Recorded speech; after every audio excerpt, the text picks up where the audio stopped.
was a child, my parents told me to never go past the stone line. They say the boundary lands are scarred and dangerous. But I've been to the capital. The lands are scarred and dangerous there, too. The people of the kingdom are scared. They're ready for change. They want to be able to dream again. And now, for the first time in 1,000 years, an expedition is ready to leave Solbari! We call it the Feld. It's the size of a city, and believe it or not, it can move. They're taking the city past the stone line? Out in the wilderness to find a new place to live. Sights no mortal has seen before. Lands untouched by any hand. We're making our dreams reality. And forging a new path forward. Together! Together. All to find a place where we belong.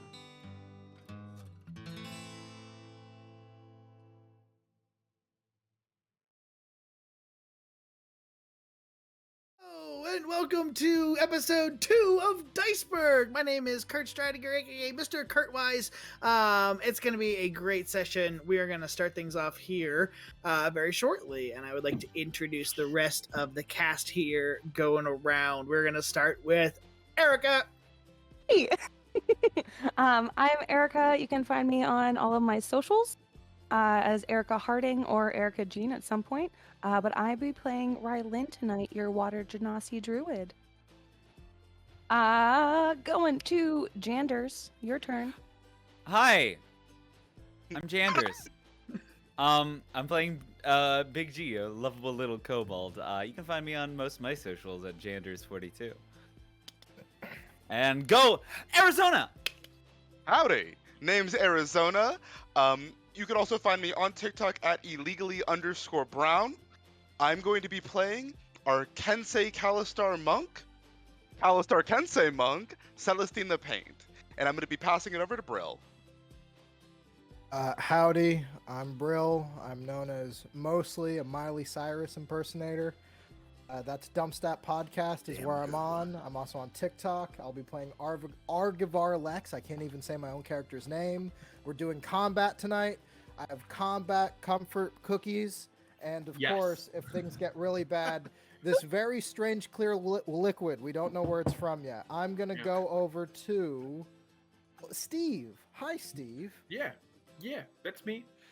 So, hey guys, I'm Steve Harvey. Not that Steve Harvey. Me. I am playing Bayor. He is a Leonin paladin. You can find me on TikTok at Harvey Got TikTok. No spaces or underscores, because why would we do that?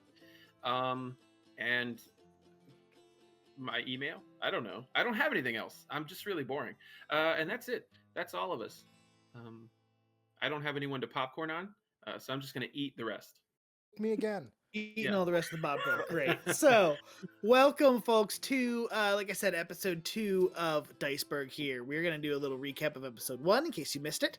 Hopefully you were able to join us, and then we're going to jump into things here. So, when we last met our heroes on episode 1, the reserve members of the scouting parties were called into action to help rescue and discover what happened to 2 other scouting parties that had gone missing. The reserve team that we see here in our party met with the commander of the Mirenfeld, which is the advanced caravan for the entire Feld, which is a giant floating city that our campaign is revolving around. The scouts revealed there were other scouts that revealed that there was a massive snowstorm that was heading up towards the Feld, and that unless they could find some ways to shelter the city from the storm, they would lose a lot of resources. So after meeting their young and very obnoxious captain, Yarg Blythe, the scouts here departed to the dreary city of Three Rivers Watch. Upon arriving to the city, they discovered that there was something strange going out in the fog of the area known as the Endless Marsh. Then that was causing people to go missing, wander out into the fog and be disoriented and go missing there.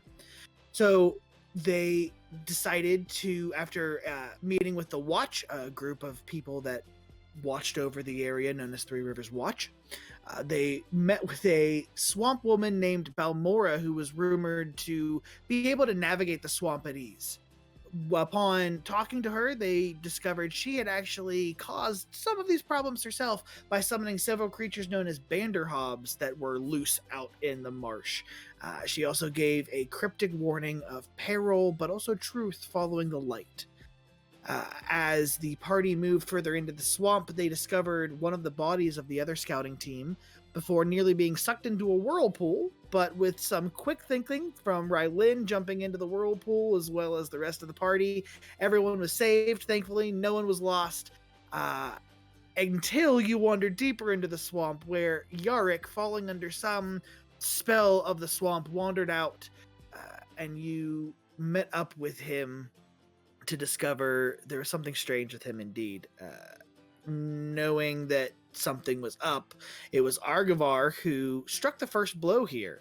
Chopped off his arm. Chopped off his arm, yeah. His And as it whole went arm. flying through the air, it liquefied into a puddle of goo as it hit the ground. Which is not what arms. And that's where we're going to normally do. begin. Yeah. No.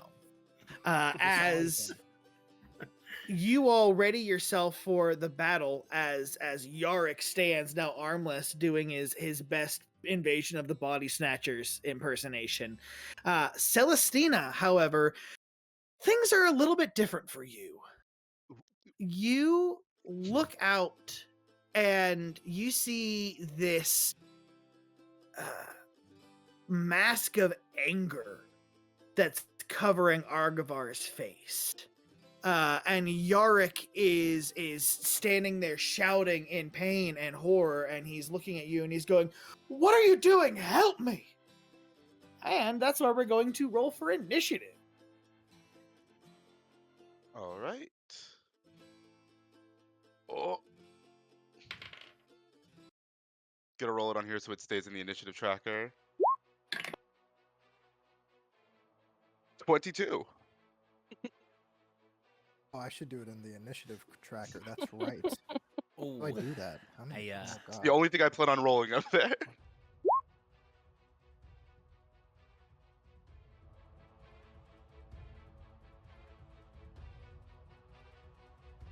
No. Can someone mark me down for a crit fail? I don't know why my internet decided to be slow. Yeah. I got a 21. Can someone put me at the back of the line, please? That would be fantastic. That's fine. I'm Thank gonna you. keep it all keep track of everything on paper here too. So Thank you. anyone roll above a 20. What you two get? I'm sorry, I just punched the mic. 22. 22. 21. 21, sweet. Operation. It begins. And it begins, Celestina. Anyone 15 to 20? 10 to 15. 5 to 10. Baylor. Brill, what'd you get? I got a 1. I got a rock. What I got You- for my initiative. Just one, straight up one? I mean, technically it's a 3, but I didn't know Gotcha, if anyone's okay. rolling a 2, so that's why I said a 1. Well, the I- enemies also rolled a 1 here. Oh. But they are going to go before you, unfortunately. Okay.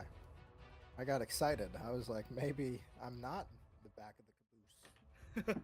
Yep. Guess not. So appropriately, Celestina, we pick up with you as you look out as your party members have suddenly turned against your very brave and caring captain. Then what I'm going to do is, with my war pick out, I'm going to run up and put myself between Arguvar and Yarick, crossing the water as I do so, getting a little trudgy, but just putting myself here, trying to put some distance between the two of them. And I look to Arguvar and say, "What are you doing? Why would you attack him all of a sudden?" As I look and I see this mask is starting to overtake you, as I kind of put the weapon between you and him, not attacking yet. When he does, can I respond, or are we doing Sure, yeah. in order? Okay. When he does so, I am going to be very concerned that my kind of companion here is clearly backing some evil body snatcher of some sort. What do you mean? You need to get back. That thing is dangerous. What are you talking about? You just cut off his arm. Yes. Some form of monster. I look back to Arguvar. I look back to Yarrick, and I imagine, how's he looking to me? To you, he appears like he is bleeding out of his arm profusely. He's covering up what's left of it, and is like currently trying to tie like a tourniquet around it. Then I'm gonna use my action to help him with that, doing a medicine check to try to like tie that off, but still putting myself between Arguvar and him. Are we Sure, allowed yeah, to go kinda ahead. Speak on that.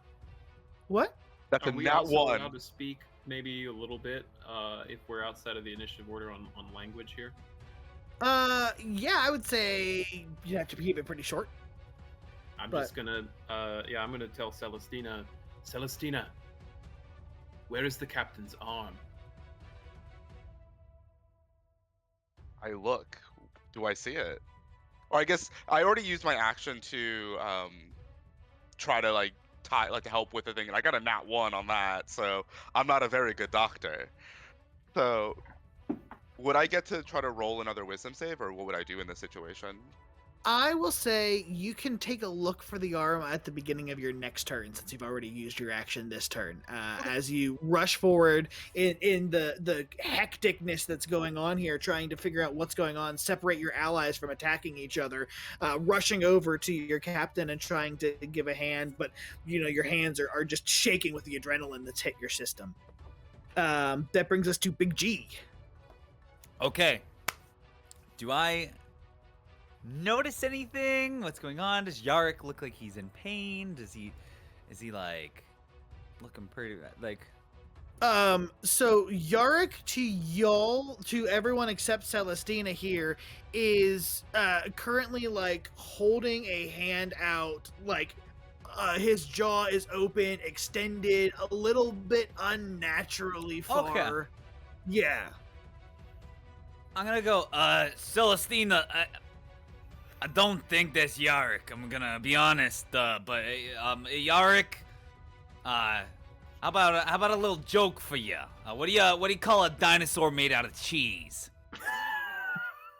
A Gorgonzilla. And I'm gonna cast Tasha's Hideous Laughter. And then cue the laugh track.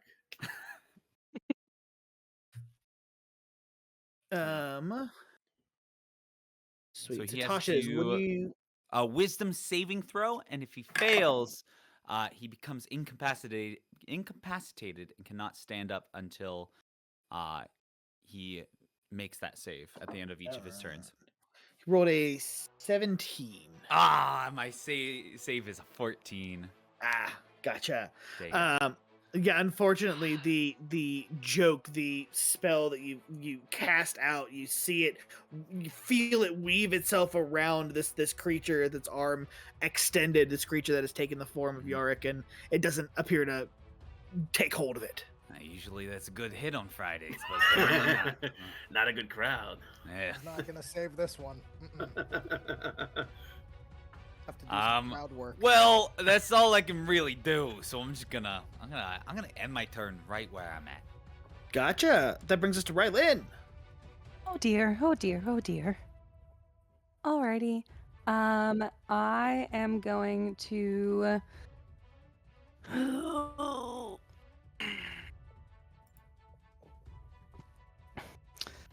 I'm going to use my movement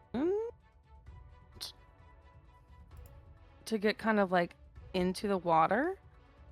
So I'm gonna go like halfway there and just kind of like stand there and like kind of like tread a little bit. It's where I'm more comfortable. And I'm gonna use my my bonus just to cast Shillelagh on my quarterstaff, to give me a little bit more of a defensive stance. And I think I'm just gonna kind of stand and wait to see where we go at this point of if Yark actually attacks back or if there's any other creatures. So I'm gonna hold my action for a melee attack if something comes out of this water as I stand there. Okay.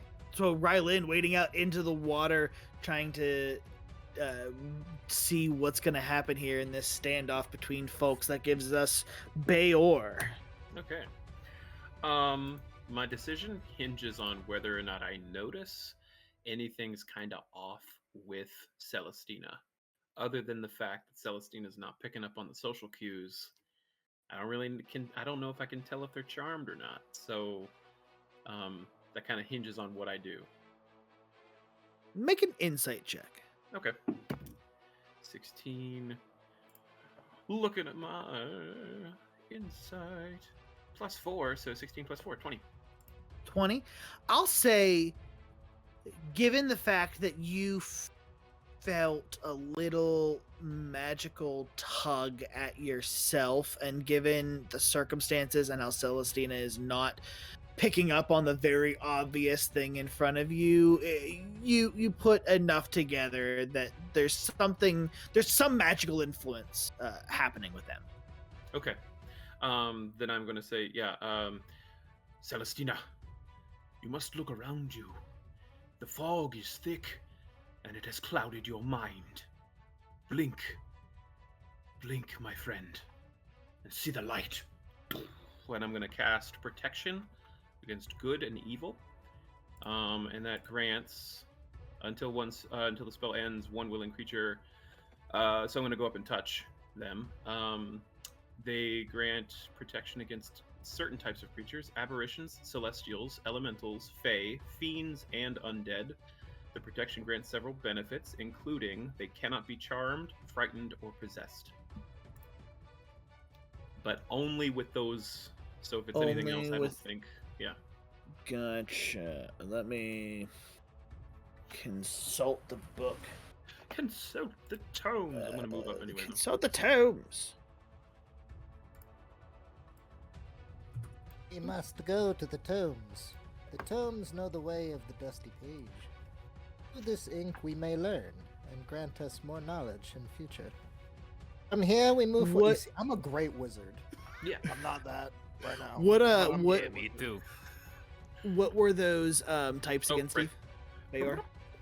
It is aberrations, celestials, elementals, fae, fiends, and undead. Gotcha. So as you wade through this water, holding out, the light starting to glow from your. What are you holding here? My greatsword is actually my holy symbol is on my greatsword hilt. I rarely ever pull out my greatsword. I usually have my spear, but I pull that thing out, and I am holding out the hilt and Love it. going towards him. Yeah. Yeah, that radiant light just glowing from the hilt as you approach. Unfortunately, as you lay your hand on Celestina, you feel the magic flow through him, but you don't see any change directly. Now I'm angry, and I'm not a barbarian. Okay. That brings us to their turn here. So you see the town woman who has been standing off to the side approaches behind Celestina. And Celestina, I need you to make a wisdom saving throw. I make those at advantage. Let's go. That's either a 17 or a 16. 16. So, Celestina, you feel two hands reach onto you from the back. And as this happens, the charm is broken. And suddenly you look around and you have this woman who, again, her jaws extended unnaturally far, has like grappled onto your back of your shoulders, and you can feel something like pulling out of the back of your head, but you shake it off and you drag yourself away and you square up with her, not grappled up with her. As she does this, Yarick is taking a step towards Arguvar and is making a swing at you with his arm. Oh gosh, that gives us a 25 to hit. Owie, owie, owie. Okay, bud. That misses. That misses Arguvar. There yet. So Arguvar, that is 5 bludgeoning damage. Okay. Plus 4 psychic damage. 9. Shit. As you feel this hit, and it's physical, you just feel him like clubbing you against your face, but as he does so, you feel this disorienting force that reaches into your head and clouds your mind that you have to shake off before it is your turn. Okay, it is my turn. In that case, I am going to so Bayor is right behind me, and Celestina is just kind of right next to me. Mm-hmm. Yes. Right. I'm going to Yorick. I'm going to use Yorick's nuts as a speed bag for a minute. I am going to make a spell attack where I grab onto Yorick's face, yell "Wilt" as I cast. What is the spell? Inflict wounds. So that is going to be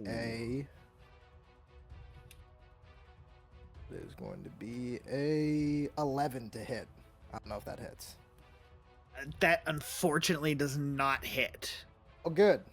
Because then I'm going to kind of, when I go into grab and I miss, I'm going to ask Celestina to please make an attack with my voice of authority. Attack! Very authoritative. Right. No. Do I attack Yarick or do I attack the person in front of me? Do I get to choose or do you choose who I attack? I choose, which is Yorick. All right. Then, in hearing that snapping out of this fog, I'm gonna swing my war pick out, and I'm gonna take a big swing at Yorick.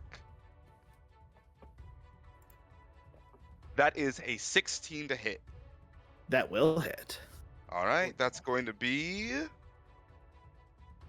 3 plus 5, 8 piercing damage as I swing it directly into his side or into his back. Yeah, Celestina, your ally's voice ringing in your head, snapping you out of that fog. You turn and you drive your war pick directly into the shoulder of Yarick's. His good arm now, you see, like, kind of flail for a second, and you see the entire form of Yarick in front of you liquefy and turn into this pinkish goo. And just is in a pile on the ground now. I am then going to use my bonus action. Oh, that wasn't even my bonus action. That's crazy. No. What? I am going to then cast Spiritual Weapon.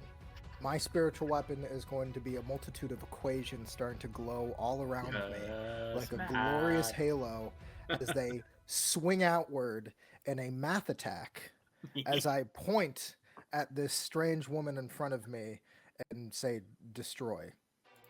Destroy. So I'm going to make that swing now. I love it. I'm just going for everything at once. Oh, It's a 9.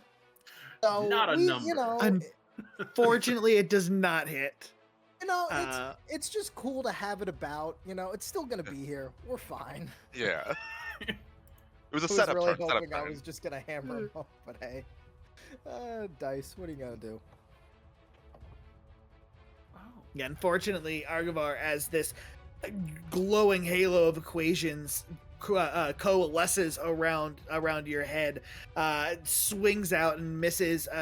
Unfortunately, the woman from town is able to dodge behind Celestina, and you notice now as the fight gets in, she is much more dexterous and agile than a Dodged normal algebra? dodge that Same here. math. That's not Don't we all okay. wish we could have done that? Sometimes my the YouTube geometry's algorithm gonna doesn't smack hit. her.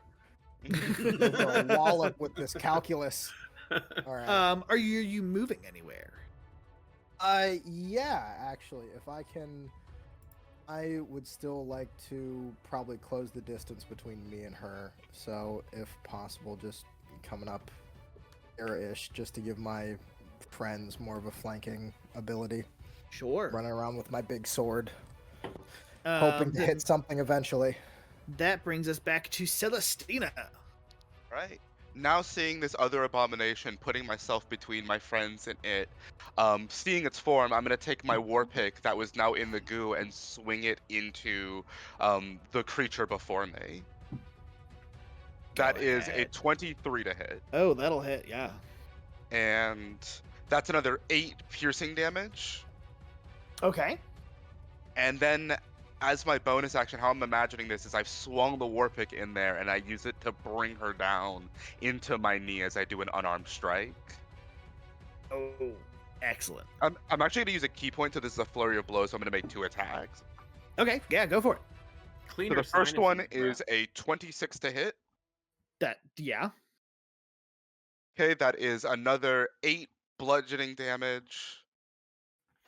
Gotcha. And the next hit is another 23 to hit. Yeah, that is. And another 8 bludgeoning damage, so a Jeez. grand total of 24 damage this turn. No one piggybacks on Celestina. except Big All G. right. Yeah, Celestina, you drive your war pick right into the woman's chest, bring her down into a knee. As she recoils, you follow up with a couple more blows, and you can feel as each successive hit, her form is just jellified a little bit more until it can't hold together anymore, and your last punch just drives straight through it, and it falls apart into this pink, gooey jelly on the ground. Right? I flick off the goo from my war pick and I look back to everyone else. Is everybody else alright? Just making sure that everyone else is good before kind of like proceeding forward. Are you okay? Yeah, I'm perfectly fine. Celestina, that was amazing. Did you see yourself? It was, oh my goodness, I had the best view of this entire shindig. Did I not tell you that I'm going to be the greatest warrior? Oh, Doesn't mean I'm starting from 0. That's a good point. We have established not that- left initiative, just to be clear. Yeah. So Big G, it is your turn. Oh, you're all lovely. How about I just take the rest of the night off? You're great. I'm just kidding. I check my surroundings, God. making sure nobody is, sneaking around. Gotcha. Make a perception check for me. Oh, I would love to. I'm not good at those, but I will try. It's a spirit. It's a 2 minus 1. So Big G, you notice there is something from this thicket of bushes up to the north on this northern, not island, but this northern land bar that's emerging from the water here. Oh, must be the welcoming party, telling us how good of a job we all did. You know what, Celestina, they'll probably bring you a champagne right now. My god is fully down. Understandable. I love when you get in these kind of moods. Gotcha. With that, we are going to Rylin. You're next. Did I also see possibly where that was coming from in that general area? Give me a perception check. Since you were looking out for stuff. 16? 16. You definitely did notice that there was a bird that launched itself from the tree up to the north. However, what you are more concerned about is there appears to be something moving through the water in this little central pond here. It's a sliver of movement that you saw, just like something reflecting the light. Okay. All right. Then I'm going to use my movement to get a little bit closer. So I'm going to move kind of like up to this actual like landmass Okay. to over there. And I'm going to cast Fairy Fire over that area. So Huge rain 60 flag. feet, 20-foot cube. Each creature in that 20-foot cube is outlined in a lovely kind of like opalescent blue glittering light. Any creature in that area that I cast it, if it fails the dexterity saving throw for the duration, it sheds this light for a 10-foot radius. So I can see any creature that is hiding or is invisible in that area. It just has to make a dexterity saving throw less than 14. Yeah, so as you cast your fairy fire and you see it start to lay and fall over this pond here, you notice there are two humanoid bodies that are slowly making their way underneath the water. It's not a pool party I want to be invited to. We have more enemies. Please moving. Slightly humanoid. Keep your guard out. Arguvar, you're very close to them. Good. I'm going to turn and prepare myself. Are they outlined? Like, can we see them moving towards us? Yeah, you can now. Bayor, you are next. Yeah, I like being next. Okay, well then I'm gonna move right up. Whoop, right there. Kind of in between my two amigos. And I am putting the greatsword back and drawing my shield and kind of creating a shield wall with them. I preparing action. Yeah, I think I'm gonna do that. I'm gonna look at my two friends, and look at them, and say to Rylin, "We are ready," and draw my spear and be ready for it. Excellent. So as the three of you now forming this shield wall, you notice that there are two humanoid bodies that surface from the swamp here. One of them appears to be the woman again, the town woman, another form of her body, and the second is, you notice the scout that you found, who had their arm eaten. You find it appears to be them that is rising up. But as they rise up before you, there's another form that rises up behind you, and that is of your captain, Yarick again, who emerges from the swamp, splashing water everywhere. He holds out a hand to you. I need Rylin, Bayor, and Arguvar to make wisdom saving throws.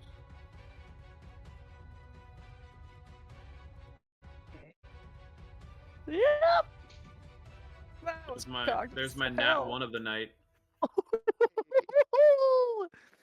Oh, cleric dice coming in strong. Oh, crit, baby. Ooh, put it on the counter, baby. Crit, baby. Ooh, gotta do a little dance every time it happens. Oh, God. I'm showing off my Pokemon. Oh, Lord, help me. I honestly, I was just like, if I get turned, You Oh, go no, ahead. I'm You, gonna you use my celebrate. math for I'm evil. just sitting here with my nat 1 thinking these guys look all right. Like, Captain, he's like, hey, I don't know if you noticed this. He got his arms back. He's fine, guys. Rylin, what did you roll? But 23. 23. Okay, and then Arguvar, you rolled a 20. Okay, so this time you, Arguvar and Rylin, you feel your muscles tense up around you for a moment as the captain, now risen back from the swamp, is releasing this unearthly howl, but you shake it off and you steel yourselves. However, Bayor, there's something about this sound that gets into your mind, and you feel your muscles tensed up and you're paralyzed against your will, just held still to this spot, and you are unable to move.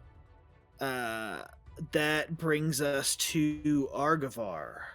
I'm going to be very focused on the battle at hand, and from what I'm looking at, there have been 2 essentially new villains who have come out of the bog, essentially. I'm not really going to be noticing my friend Bayor just because I'm under the assumption that he is very good at his job. So I am going to breathe in very deeply and exhale my weapon. I am going to be doing fire amongst them. Please have them roll dexterity saving throws. Math. All right. I expel math. No, it's fire, but I wish. Mathematic equation. 2 plus 2 That is a is 4. To the 1 to the 3. 16 and a 11. All right, well then one of them is only going to be taking half damage for this because it is only going to be a dangerous and terrifying 13 saving throw. But let's roll damage. Let's see where we go. That is going to be 7 points of fire damage to one, and then half that for whoever did the save, as fire erupts from my face meat, a cool dragon. And from there, I am also going to send my spiritual weapon, which is math, over to the nearest one that's right in front of me. That's going to be the... So I'm going to interrupt you there for a second, and I apologize, because as you breathe this gout of flame onto the scout and the woman from the town, you hear all 3 of them at once start to scream into the swamp as they raise their heads, as even Yarick, who is behind you, reacts as they all liquefy. Good feelings, Dawn. Bayor, the effect drops on you as you feel your breath catch in your chest and you can breathe again. I need Celestina and Rylin to make me perception checks, because you were close but not immediately engaged with that. I'm just gonna think that's a W. That's a Yeah. I feel real proud. I'm just on the other side of the Win. bog going, yeah, this would be a really good spot for a hammock, y'all. I'm telling you, like, we should really take a rest. I think danger's gone. That's all I noticed is the perfect hammock location. He's With still my- on that nat 1 perception roll. He didn't see anything happen just now. You won't see I got anything this for the new rest of the thing from campaign. that vendor, you know, it's called a hammock. It's really nice. How did you crit fail perception? You're an illusion wizard. That good. It's your thing. On others. No, Right. I'm not a On wise wizard. I'm just... Rylin and Celestina, what'd you roll? I rolled a natural 20. The Okay. number after 6. All right. So, Celestina, you are unfortunately caught up in this display as the 3 of them shriek and dissolve into the swamp. However, Rylin, you catching it the first time and seeing the fairy fire that has drifted over this area of the pond, you notice that there seems to be some small thing that is attached to these bodies that, as they are dissolving, is like an elastic band whipping back towards this tree here. Ooh. Maybe go a little bit further. That that large tree that is in the center, I think, is where this kind of all stems from. Pun kind of intended. May I, if it's so- still my turn, may I send my math that way? In the direction that she's mentioning? Yeah, sure. Send the divide this. equations. So what Uh, are you where are you Could sending be a the weapon math? attack. I would like to be sending it in the direction that she had just mentioned. The tree. Tree, yeah. Okay, sure. Yeah, roll an attack against the tree. You got it. He's gonna square root that tree. I got to. The only way this is gonna work. Ooh, I'm here all night. I Oh. loved it. I love that joke. that actually hurt me. I was 2 psychic damage. all right. That's going to be a 13 against a tree. That will still hit the tree. Yes. To make like a tree and leaf. All right, let me do some damage. Math damage. That's max. That is 11 points of bludgeoning damage from just math hitting a tree aggressively. Most people carve hearts with like little initials, for their lovers. Right. Arguvar's here, like This is like angles, equations, This is like vision. pi, Equations. Pythagoras his face is in there. And there's little explosions of like splinters of bark as the math is hitting it, and afterwards there's just a plus sign with a little burnt, like radiant damage mark around it. Everything's at 30 degrees because they're acute angles. Ooh. And the best part is, while I'm doing this very Too many scholarly math thing, puns. which is sending math his way, I'm going to be screaming like it's Dragon Ball Z the entire. Ah! Ah! Isn't that how you just do math? Yes. I mean, if I had a Oh. math teacher like that, I probably would have passed. I probably would have Kakarot. passed physics. Yeah, absolutely. If you had a math teacher that looked like Broly every day, just walking in, I dude. learned nothing. Yeah. And Or just everything. throws physics books at you and goes, I don't know how to do division, but I know how to do the Kaioken technique. That's all I have. That brings us to times Celestina two? as Arguvar is Dragon Ball Z mathing the tree. Coolest thing you've ever done. Yeah, absolutely. Alright. Then, following their lead, what I'm gonna do is first I'm gonna look back at Big G and see how he's doing. See, he's setting up a hammock, no big worries. And what I'm gonna do is Chilling. I'm going to run over, just kind of jump over this little bit of the water and try to get, how high up in one of these trees could I get? So these trees are all, you notice, in various stages of decay. It seems like the closer you get to this central tree here, the more the trees are rotting and decaying. The tree that you're in right now, you could probably get 10 feet off the ground, I'd say. Okay. Then yeah, I get that 10 feet off of the ground and I take out I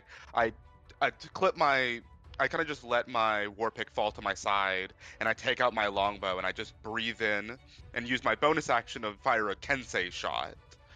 So I'm gonna fire my longbow. Nice. Does an 18 hit the tree? It certainly does. Then it's gonna take 1d8 plus 1d4 plus 5. 5 plus 4, so it's gonna take 14 piercing damage as I fire an arrow into it. Kind of aiming yeah. more towards the roots, like where something could have scurried in there. Sure. So yeah, you see this arrow land and hits a good knot in the tree, and you see there's a small explosion of wood and mud as it lands. That gives us Big G setting up your hammock in the back. I'm tying it up. I'm getting it all ready. I have plenty of rope. So We got I plenty turn of and I go, wait, is that the tree we're putting the hammock in? Like, what do you need from me? yes. Okay, well, I guess I'll shoot the tree with a magic missile. I also ask, does anyone have fire? Yes, I do. I'm gonna look at the tree. I see everybody else hitting it. I kind of want to join in because why not? I'm feeling a little punchy. What if And I'm it's just gonna a tree, guys? pa pa pa. I'm just gonna finger gun my magic missiles. Then we will have bested this This group is tree. anti-Arbor Day. What if we're just fucking up an elm? They We'll just give this wet willow cork something the to weep tree. about. Nope. So Listen, Rylin, we've had an experience here. We've seen our captain emulsified into goo and then reappeared. We are not messing with this tree. listen. Oh, he has the This is druid bad Burning to times. this this. thing to the ground and then walking over there. Actually, it was the bush next to the tree that was the monster. You guys Yeah. fucked up this oak for no reason. That bird is like, I'm really glad I moved. I'm Well, really glad I flew away. I shoot my magic missiles, and I do. 7, 9, 12 points of force damage to the tree. Pa, pa, pa. Excellent. One of your best ones yet. I yell from my tree. Hey, thanks. I take the rest of the combat off. I finish tying up my hammock. Good thumbs up. Except to make sure that's not another evil tree. So as your magic missiles go, you guys are just battering the crap out of this tree. As you can see, it's just now like there's branches that are hanging off of it, splinters that are just chunked to piece. You can see like the hollow inside of this dead tree where there's now like a little like possum that is scurried out and is running through the swamp now. There he is! Get him! Rylin, it Move is the your math that turn. way. Great.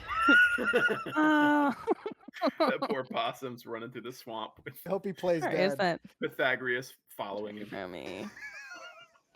All right. Yeah, I'm about 30 something feet away from that tree. Oh, All God. right. Okay. So I'm going to use my whole movement. Which I'm gonna use my 30 feet as I like swim and duck and dodge to get to like this area. It's like right above the tree on this. That is the blast zone. Yeah, well, Bless him. she knows nothing. That's the splash zone. So I'm gonna get a little bit closer. And kind of like weirdly taking cues from my counterparts, I'm gonna cast Thunder Wave. Yes. Join us. Okay. I'll fuck this oak up for Thunderwave. sure. So Beard's Wait, gonna I'm a- get it. I Did I can't move get to over where- the possum.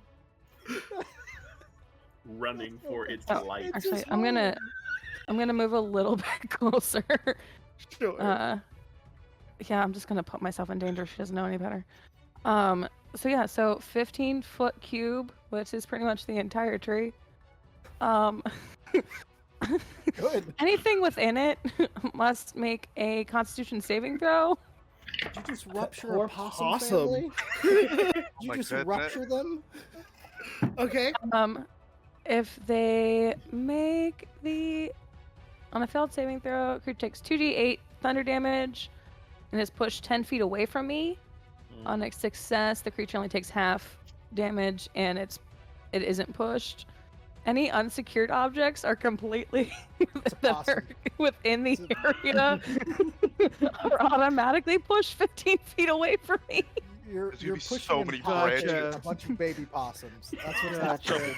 This is This is a villain this is backstory. you said it's a 15-foot cube, right? Yeah. Okay. This is Okay. destruction of Roll nature. damage. Roll that damage. Okay. We'll see what happens here. The Endless Bog is like a nature park or something that we're just tearing up for no reason. Park ranger comes in. It's This like, is you a know, I wildlife usually preserve. I come in here, I put out fires Oh, and no. stuff every once in a while. Was it max Nice to meet you damage? Please. It's a 7 and an 8. Yes. All right. Yes. Yes. Let's go. 15 points of damage to So, the possum family. I want to see this tree pop up like a rocket.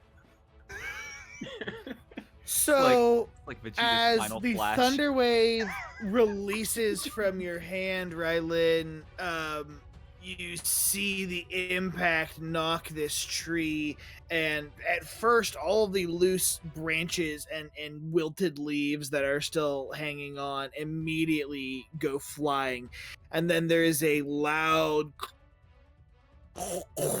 as you see the whole tree start to tip and lean, and it falls this way. Oh, you didn't see that. Like towards that direction, away from you, with a loud. There's a splash as water gets sent, thrown up into the sky. I need you to make a perception check. Yeah, you just see as she like holds onto her staff just like this. She's so happy that she just fucked up Treebeard. Well, everyone also hears us now, so perception. That's okay. Right. It's average. All the Banderhobbs just converge on our point.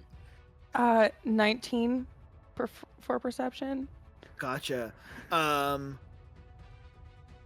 Yeah, as the tree, it's hard to see. You've mud and water that has splashed all in your face. You do see that there is a small possum family that has clung to the branches in the tree and are scurrying off into the swamp, thankfully untouched. We have to adopt them. We need to find them unhope. and adopt this poor family we took. That brings us to Bayor. Can I just take a minute? One, I really hope, I don't know the rules for clerics that well, but if he ever gets spirit guardians, I really want Arguvar to get actual Pythagoras to follow him Above around. me, like a saint? Yeah. Yes. Holds me, like, through the whole thing with his big Greek beard over my head. Yeah, and like Aristotle is over here and just beats people with books. Anyway. The JoJo spirit, yeah. Oh my gosh. JoJo stands a TI-84 calculator. Both above you. Going off of what Bayor is assuming with this tree. Now, I didn't see any kind of like Laffy Taffy coming off of these goopy things over to the tree. But I noticed that like this is the core element, and when Arguvar lit people on fire, they screamed and then poofed. So I want to go over to that tree and look for like an entryway, a door, something where this source might be emitting from. So I'm going immediately, now that the tree is uprooted, I'm making a beeline. So 5, 10, 15, 20, 25, 30. I'm probably here if it's difficult terrain, but I'll dash. So here, yeah. Actually, I think he does have speed.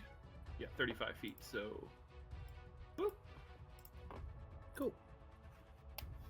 And I want to look at the root of this tree to see if there's any kind of door or gate or other kinds of signs for living quarters that aren't normally the possum family. You know, I'm concerned, but I'm looking for a domicile for something other than a possum here. Sure. So I'll You say, saying they're not the villains? well, you don't have the time this round to like go up and fully inspect the tree. Give me a perception check as you approach. Yes. 18 plus whatever I have perception. 2. All right, 20. So Bayor, as this tree is fallen down, you now see the entire center of this tree is hollowed out. This tree has been dead a very long time here. Yeah. And inside of the hollowed out, you see dripping from the base is this pink, reddish pink slime that is very similar to what you saw when the body is dissolved. Okay. Okay. All right. Yeah, all right. All right.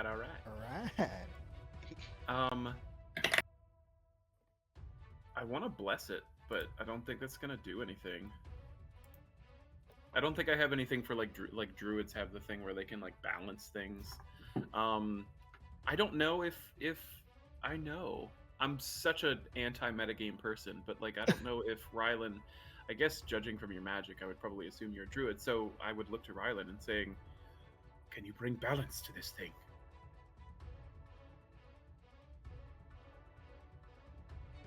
Well, it's definitely unnatural, but I'm not sure if I know how to fix it.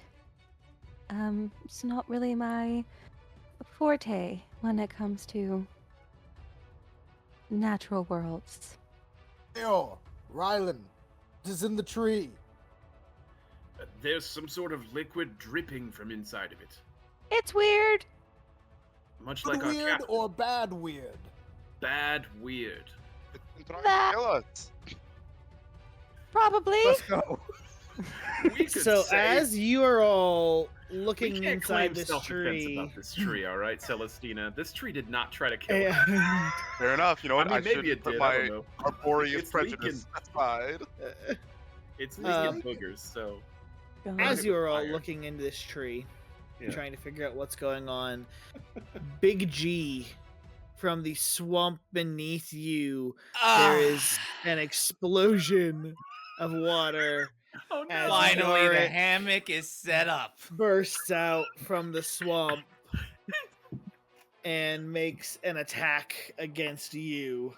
Yes. Um, Oh no. that's a 14 to hit. 14 is my armor class, so yes. Okay. He's like, Um, this is nice. This is That like- is what is that? 4 bludgeoning damage plus 2 psychic damage. Okay. Not okay. And I need you to make a wisdom saving throw. Okay. Wow. I'm awful at those, but I'll try. Nice. Dirty 20. Okay. Yeah, you see this form of Yorick, and now as it emerges from the swamp, it is not the same captain. It is not almost indistinguishable from the captain you knew. It's almost like Clayface from Batman. Is now like starting to lose his form. You can see like his face is dripping down, and it's not the right coloration that it used to be. But as he emerges from the swamp, he slaps you across your chest with this goopy hand that leaves a trail of slime, and you no. feel Not the this good coat. force pulling at the top of your head, but you're able to shake it off, and you have your wits Yes. about you as this I just form got this stands dry in front of clean. you. How dare you? Arguvar, it is your turn now. Cool. I think since it's difficult terrain and I've got 30, I should still be able to make that, right? You're trying to Yeah, come yeah, in- you easily. Okay. I just want to make sure I can help my buddy. All right, cool. Buddy. I am going to charge in. Don't worry, I'm here. And I'm going to run in after my Big other hat. dragon buddy, and I'm going to swing as hard as I can down on this thing's head. With all that rage, I hate this captain energy, you know, like all that. Yeah, I Mhm. want to use every bit of it to smack him in the face and actually hit something for once. So let's see, everybody. With my great sword, that is going to be a 19. Oh, that'll hit. That is going to be whopping 7 points of damage. 7 points. Hey, that is enough. Arguvar, how would you like to do this?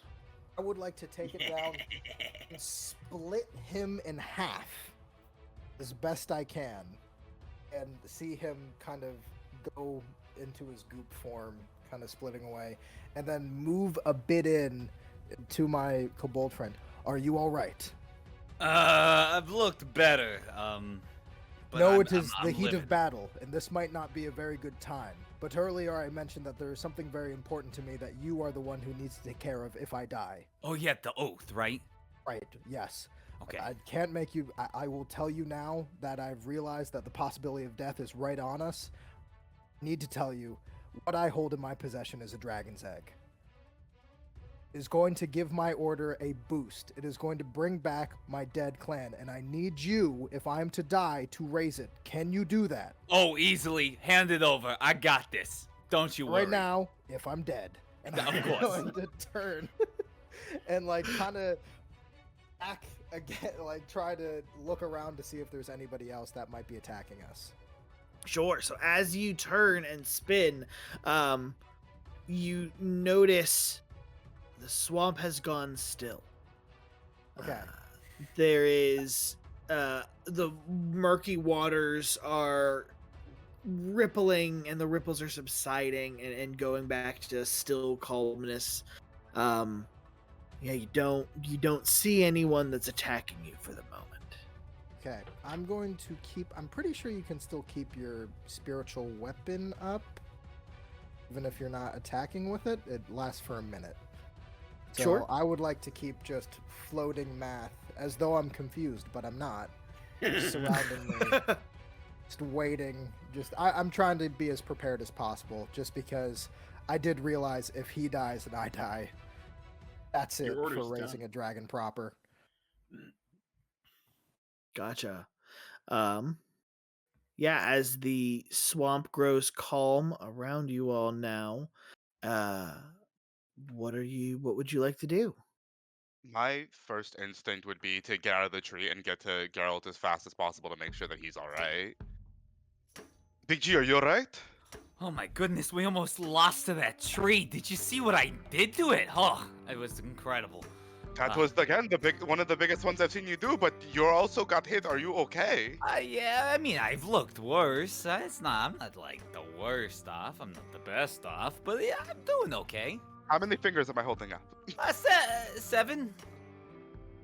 It's better than last time. He's Hey, probably I'm fine. getting closer and closer each time. Every time. But- Yeah, go ahead. I just look back. Hey, is it alright over there? Do you guys see anything? The tree roots are not, normal. There's some pink slime over here. That might be contributing to, everything. The swamp, the mist. Not quite sure, but our captain was kind of connected to it.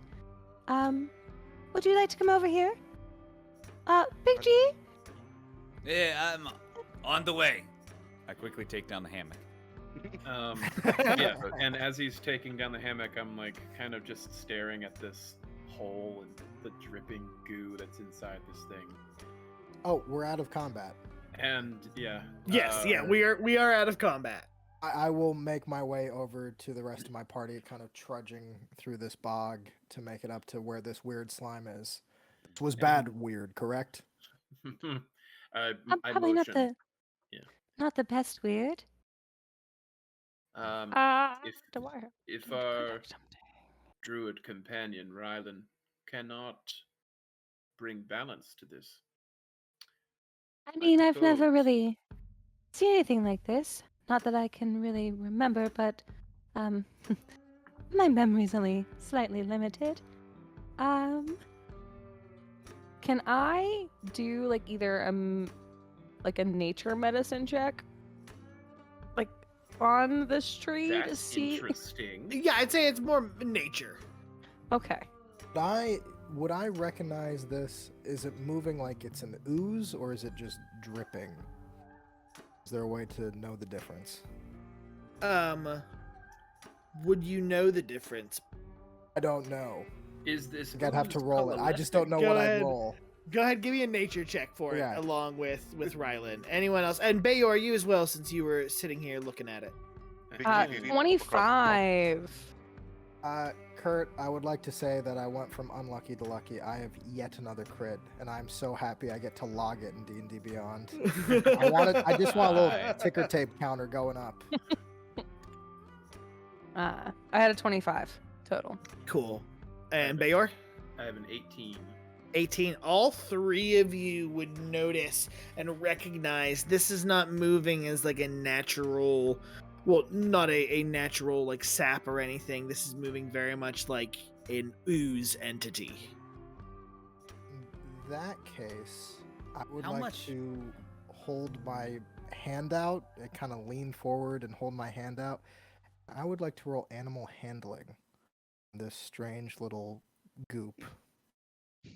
Can I animal handle a goop?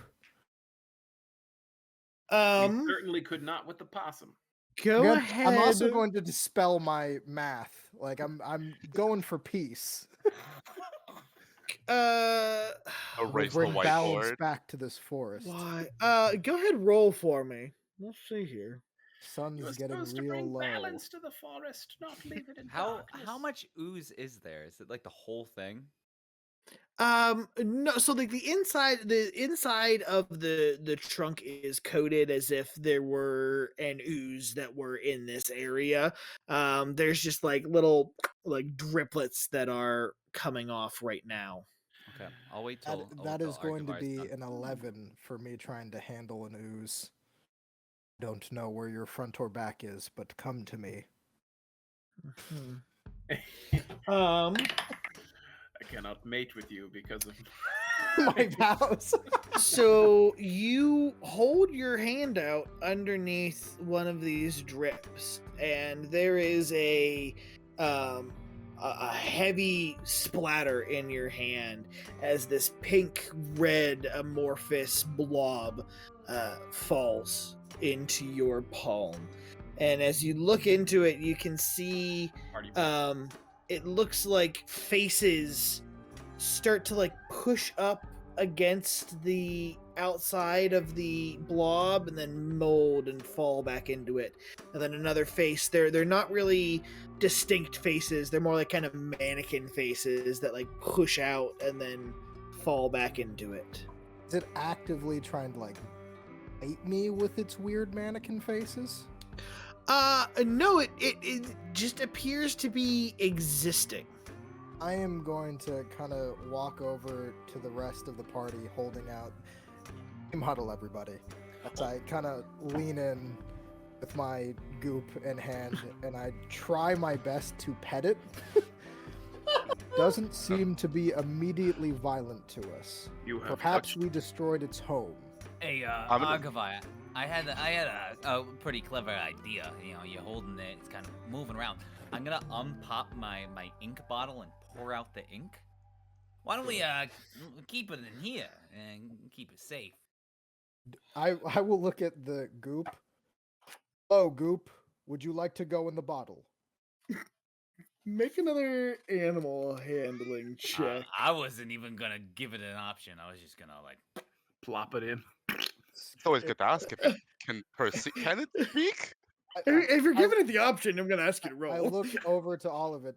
It moved to my hand when I asked, so I would like to be somewhat polite to it.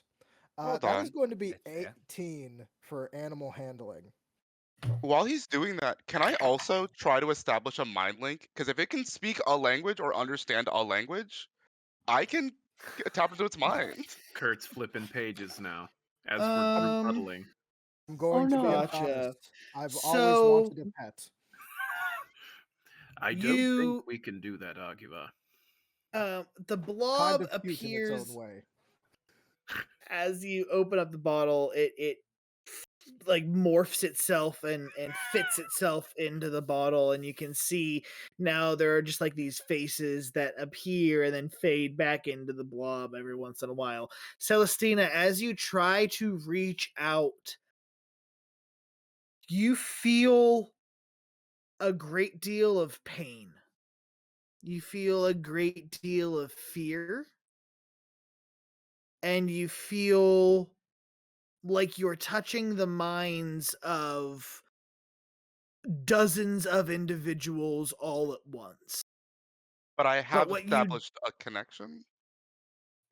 you've a vague one. You can't get any. You're not receiving anything back from the connection. You're not sensing anything that you would see as like an identity, an individual identity, but there is something there. Okay. Then what I'll do is I'll help out Brill in trying to calm it down, or Arguvar in trying to calm it down. I'm just gonna be If like, see, I possible, told being like, you it would fit, and just It's a Neo. If you do shake no it, more I'm harm. going to grab that bottle so fast from you. No. Arguvar is like opening up his own adoption agency for dragons and slimes. I would like to uncork the bottle and then kind of put my finger out to see if it reaches out for it and try to, with Celestina's help, try to help calm it down to the best of my ability. Mind you, I have big, disgusting dragon fingers, so I'm just gonna try to like Gucci goo, like hopefully something will work. If it seems distressed, I don't know if that's another animal handler. I don't know if it's persuasion. I don't know how you connect with a goop, if I'm being completely honest. But I'm naming him Emotionally. Morph if we keep him. it takes We're time. gonna go So- straight Love. Treasure Time, Island. it As- takes Treasure Planet. cooperation. As you dangle your finger over it, you see the goop from the bottle. It rises up as like a little neck from the inside of the bottle towards your finger, and there's a moment as it gets very close, and then it lashes out, and you feel it bite or something nick the tip of your finger. There's a little bit of blood that you quickly lick off. You take 1 point of blood piercing damage, Ow. but you also take 3 points of psychic damage. As Arguvar, what's a happy memory that you had as a child? Probably when I was, so that's total 4 damage, you said? Or Yeah, 5? 4 damage total. Okay. Probably when I was being raised in my cult, there would have been me mixed with probably close to 30 other children, and we would have had a communal mother. And it would be one of the days in math class where I raised my hand and got an answer right, and then looked at one of my other brothers and sisters in this communal raising and went, because I'm smarter than them. That's probably what would have happened. So as you suck the blood from your finger, you feel this warm, happy, success, triumphant memory from your childhood come to your mind, and then almost like it's a movie, like an old movie reel that has like real film that's like been distorted and warped with heat.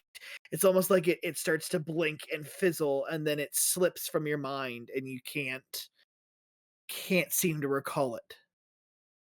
This creature, as far as I can tell, seems to be sapping memories from my mind. I gotta put What the cap memory back did it on. take? What, one where I was able to defeat a very great beast. But I believe that it might be feeding off of these memories of people. If that is the case, then it's probably been doing this to the local travelers, and maybe even it's not the problem of the swamp, it's of this ecosystem. You're saying it's just like stealing your memories, like it just pulls it right out of your head. As far as I can tell. I'm kind of. I'm no goop expert, but I'm new Can at I? this. Can I also try to Gucci? I hold take it the away bottle from out. you. I'll immediately I'll take let it. it hit me. I'll just take it. Yeah. I Can hold the bottle out because I was interested in allowing other people to experience whatever just happened to me. Yeah, as soon as this happens, I'm gonna just take it away from both of you. I'll let the hit happen Make- though. Make a dexterity check, Celestina. I'm just curious. Not- I've not never heard natural of something 20. like that. I want to know what it Not feels natural. like. So as Arguvar holds out the bottle and you see Big G like start to raise his finger towards it, you very quickly snatch Nope. it from both of Oh, their hands. before it Celestina, Well- this is an experience. I just need to know what it's like. Big G, imagine if it took one of your spells. Oh, that's a good point. And look, I'm going to go ahead and I just close the bottle, and I'll be the one to hold on to this. A little bit of help in the mental department. So Well, I should be able to- it takes away memories. What if it takes away a bad memory? Like that's like free therapy right And there. I and don't it think it's a bad memory. clearly is. Well, I mean, if it takes away memories, then maybe I'm the best one to hold it. I really don't have many of them. I mean, everything that is current is recently learned. Let's So- teach it fire. Putting it away. I'm I putting it think away.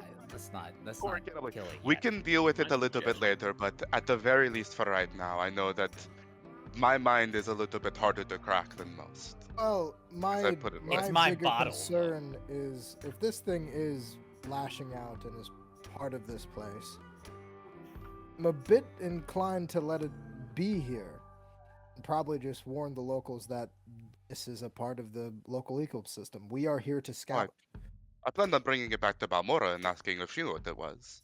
Well, I'm just worried about making this little thing that already lashes out, keeping it in a tiny bottle, then releasing it on an old woman. Doesn't sound like a good mix. Yeah, she might. I make mean, it I OT. think also, Open the bottle. if I may Hmm. say something, possibly the particle that you have put into this jar is what is maybe creating these monsters or these things that we have followed, as they are finding people who travel into the swamp, connecting into them, and then dragging others with them as maybe a food source. It's possible. We did just uproot this tree, so maybe it stopped. The only one way to but- find out would be to wait. Oh, Rylin, Yes. do you have I read in a book once, the only book I ever read, that druids they have like this innate ability sometimes where they can speak with animals. Could you do that, or To be fair, it's a goop. well, I was actually I'm actually curious. Are the possums still around? Can we chat with the possums? Those God. particular possums have hightailed it. Oh, you could look Track the for. possums. I Send them look want for back. to other make sure the possums possums are or fine. I wildlife. didn't want to hurt them. I want to make sure they're good. Well, wait a I will minute. say, as you are We've having blown this up their home. conversation, you hear a series of very loud splashes from the water, My friend. followed by a familiar voice calling out, "Ah!" And at that, we are going to have our break. So thank you for joining us for part 1. We are going to take a short 10-minute break here, and we will be back after we all get some water and some snacks and do what we need to do. So thank you for joining us. We'll be right back. Yay! In a little bit. Hello and welcome back to Diceburgh.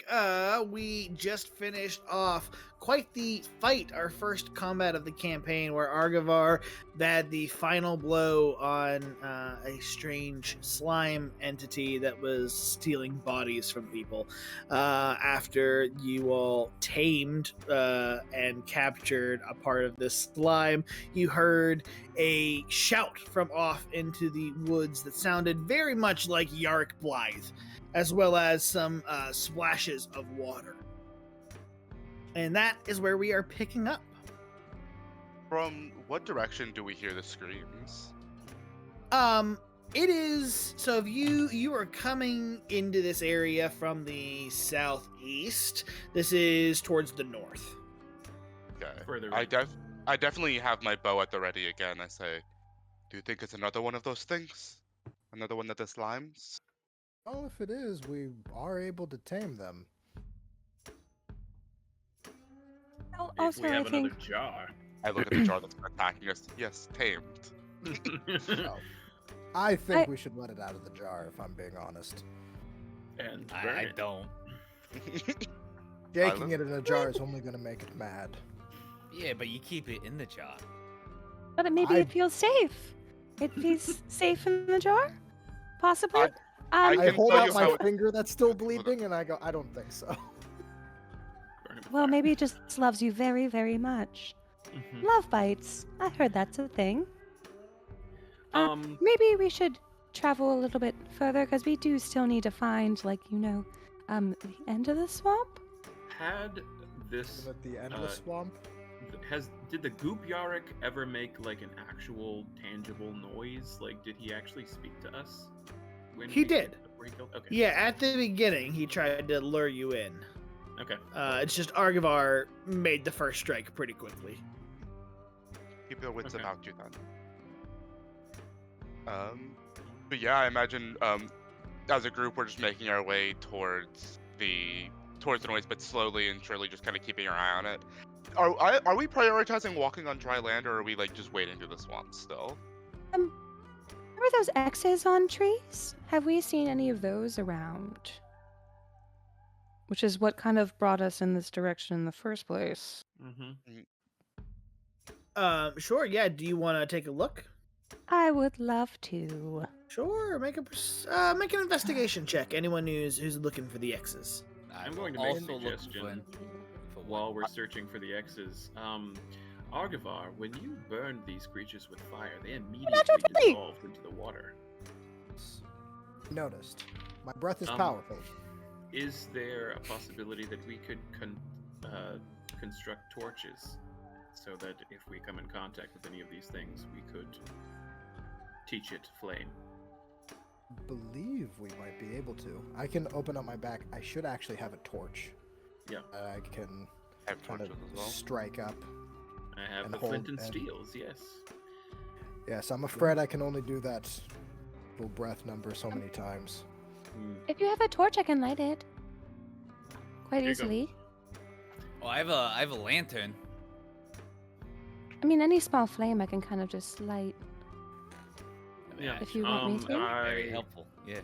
yeah, I have one torch, but ripping off any, I could probably make a makeshift torch out of the I have root 10 of this torches. dead I pull out- tree we've destroyed. Pull out some of the torches I just have in my bag.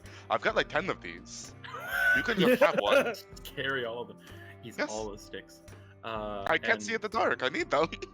And I look at Big G and saying, I don't think you want to swing your lantern at the goo, do you? That's a good point. I mean, I could. It was pretty cheap. It was only like 4 gold. Like, But I also didn't you get like a nat 20 on the perception roll? I did. So, And I got a Rylin, natural as this 1. conversation is happening, you notice the X's, as well as coming up from the southeast where you were, they seem to trail in a more or less straight line towards the northeast as you continue. As I point those out and we're around this base of the tree, do we happen to find any of those flowers that Belmora asked for? The Swamp lilies. The Ooh. swamp lilies? Um, As we have a moment to...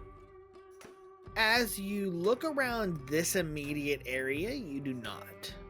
Okay. Celestina, at the beginning of our last bout, you stopped me from attacking the strange goop creature. What did you see when that happened?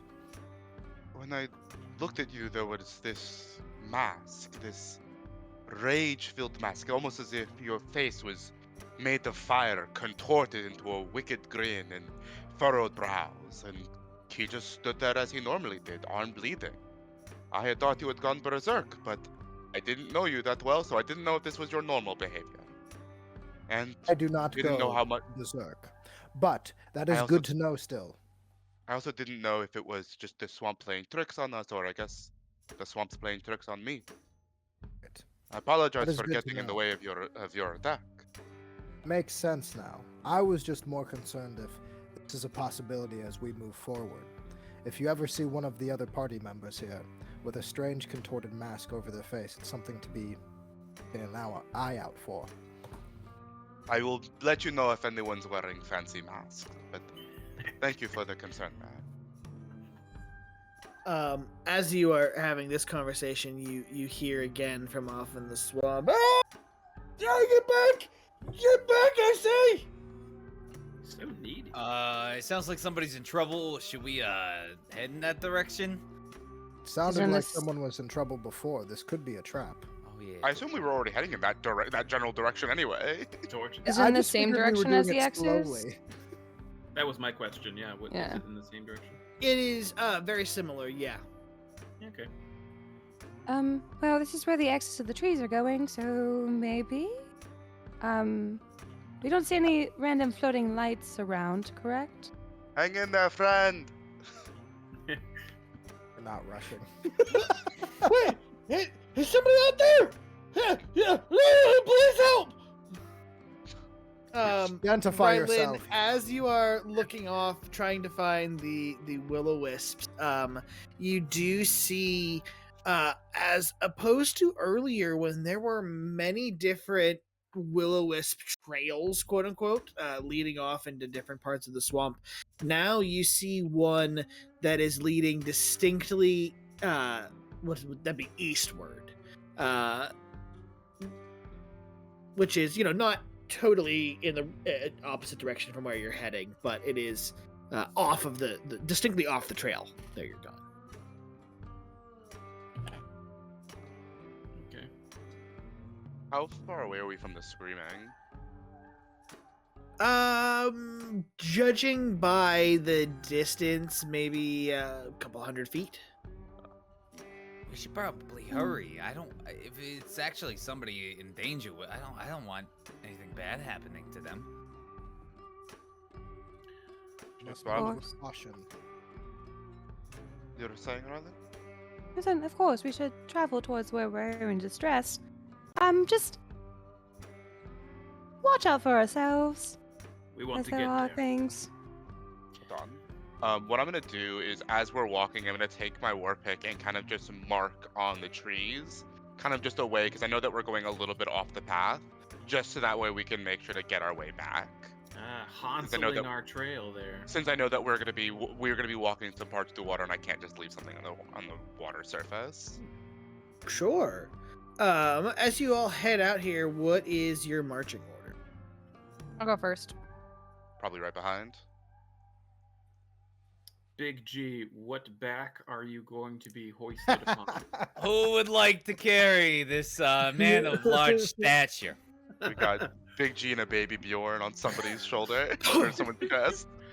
Bjorn, would you like to clear a little space? Is that I will okay? oblige.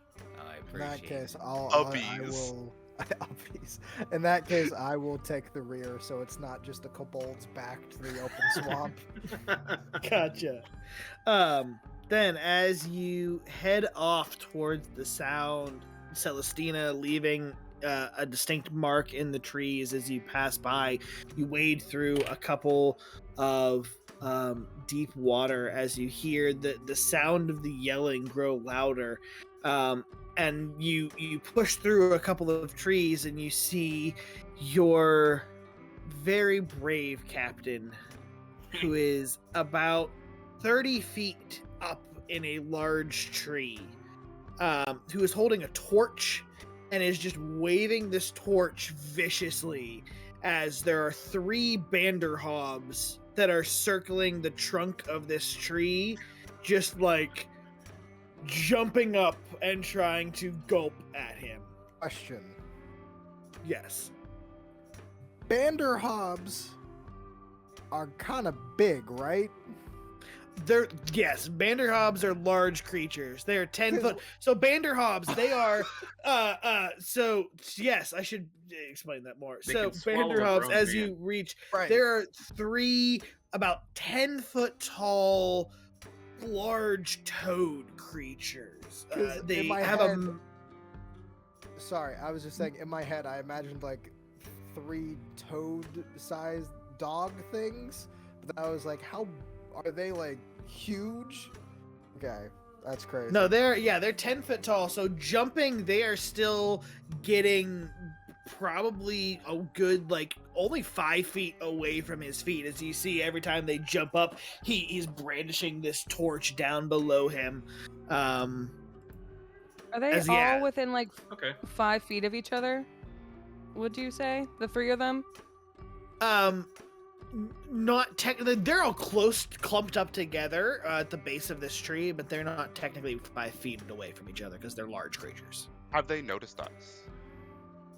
None of this group has noticed you yet.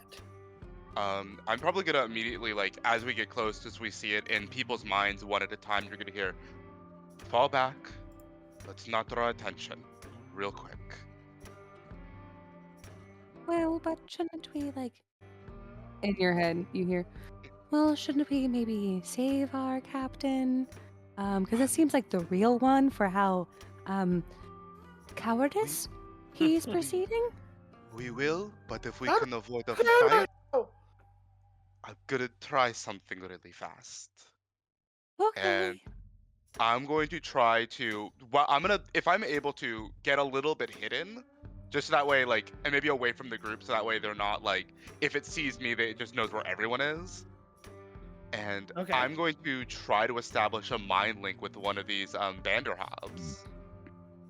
I'm going to go up to Bayo or Okay. give him the big man like side eye, like just kind of come up next to him and be like, "Get ready." Just as well again. Hold on. I don't need to. As long as the creature, let me see, understand at least one language. It does not need to be able to speak, but as long as it can understand at least one language. The Vanderhobbs do understand language. In its mind, it hears, Vanderhobbs, Balmora misses you. You don't have to be here. You can go back home. Give me a stealth check. 7. Fuck. We're about Okay. to get hobbed. I do have So- a weapon. That's I've been good. serving trees, and I'm a little bit further away. As Celestina, you creep further away from your party into the swamp and reach out into the Vanderhobb's mind. You see one of them turn around with this hiss as it looks out into the swamp, and then you see its red gleaming eyes just lock in on you as you see it motion and hit one of the other ones in the arm as they all now turn and glance and they do not seem to see the rest of the party. They just see you. However, they immediately sort of start to like look off and fan out a little bit into the swamp. Before they they dissipating? fan out, and like as I see them make that like initial like change of target, I want to make an attack on the middle one, Okay. and because I can do this from 60 feet away, Oh shit. which I think I'm within range for this. Fuck diplomacy. Let's go. Yeah, fuck Puma. diplomacy. So you see as Rylin just takes a sliver of water from the swamp, and she's gonna cast Ice Knife and toss it at the middle one. As you see, like this icicle of like salt water and seaweed kind of form, and hope to hit the middle one Nice. with the ranged attack. Ooh. And I'm pretty sure that's gonna hit with a natural 20.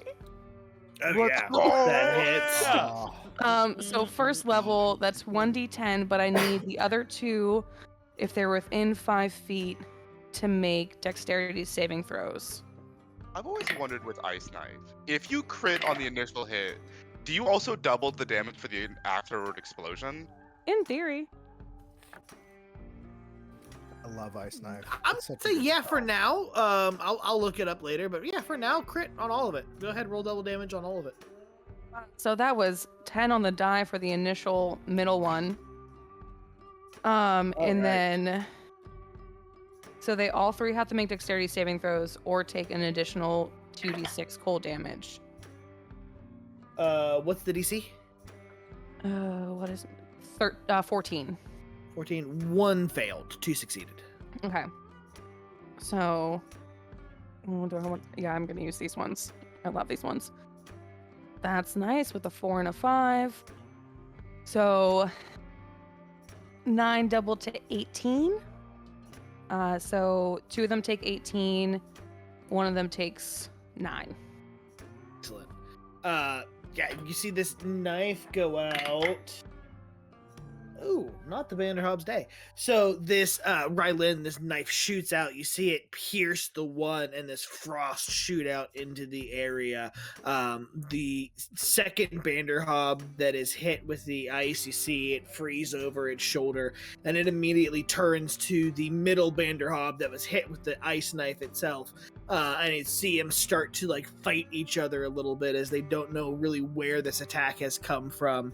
But the third Vanderhobb now you see hisses over at the other two, and the three of them start to retreat a little bit and dive into the water and seem to disappear. Go ahead, give me perception checks from everyone here. Yeah, I see them disappear under the gonna be water. nice. You just see Rylin also disappear under the water to see if I can see where they're going Yeah, underneath if I the can, surface. and if I can be quick enough, I and- definitely want to at least fire a shot at something Okay, with a 22 on that perception. okay. 15. 10. 11. 11. Rylin, as you dunk your head under the water, unfortunately, the water here is murky and muddy and dirty, and I'm actually going to have you roll that perception at disadvantage. Damn, that was such a good roll, too. Well, surprisingly, the second one was better, so that's still going to be a Yeah! 24. All right. Let's go. So, Celestina and Rylin, as you try to watch the Vanderhobbs, you notice they are moving away from you now. They appear to be retreating into the murkier waters of the swamp. Would I still make an attack against it if it's running away? I'm gonna watch it. Before I move to Yorick, I want to watch to see how far they're going, or if they're just moving like a little bit away and just gonna try to attack as soon as we get close. Sure, give me a follow-up perception check here. That is going to be a 13. 13. So Celestine, as you try to keep an eye on these Vanderhobbs and see where they go, you see the ripples of the water fade away and the water goes still again. And then there's this eerie stillness and silence that creeps over the swamp. And it seems like they are nowhere in your immediate vicinity, but you're not quite sure where they've gone to in the swamp. How's Yorick looking up there? Oh, Yorick is like bear hugging a branch right now. The torch is like starting to burn down a little bit. He is calling out into the swamp. Hello! Was there somebody there?